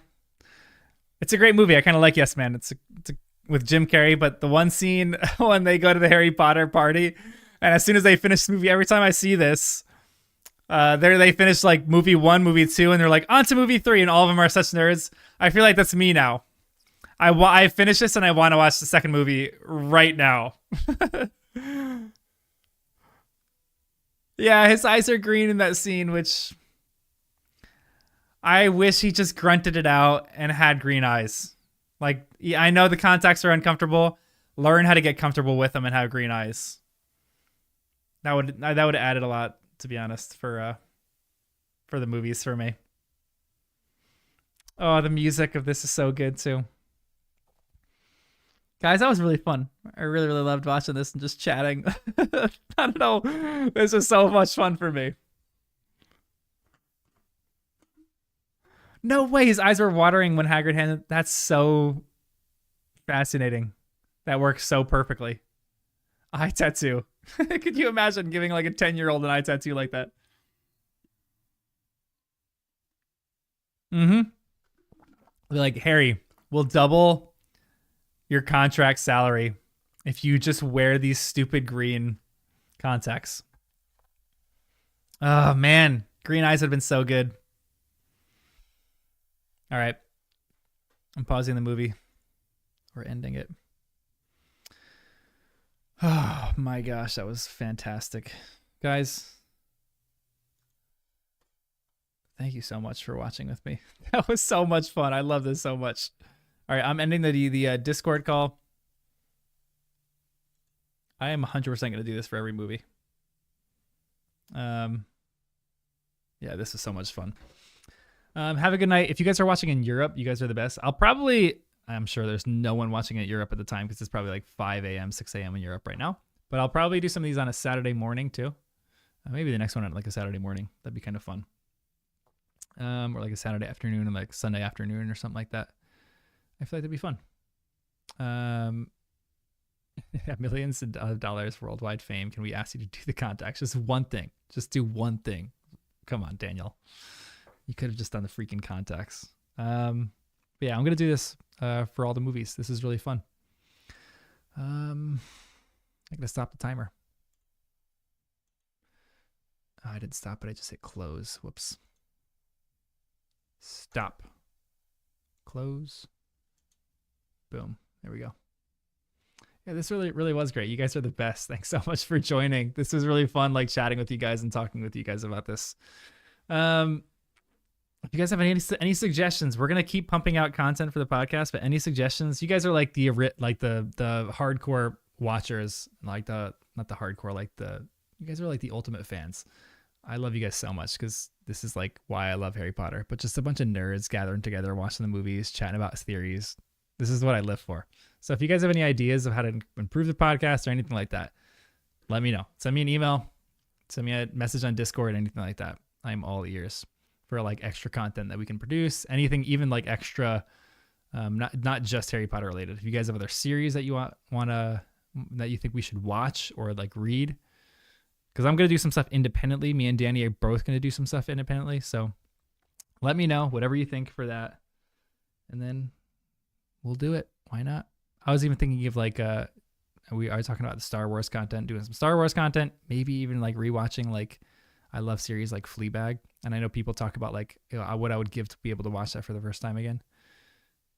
I would like watch that. I feel like that's what can be fun. I feel like this channel is just like a fun like watch movies with us now and like just hang out and watch good TV and film content. Anyway, my dog is just woke up on my bed over there. I'm gonna go take him for a quick walk. Have a great night, everyone. You guys are the absolute best. I'm so thankful for you guys. You guys, seriously, you guys are the best. All right, have a good night, everyone, and sleep well, or have a good morning wherever you are in the world. Have a good day, good afternoon, good evening, and good night.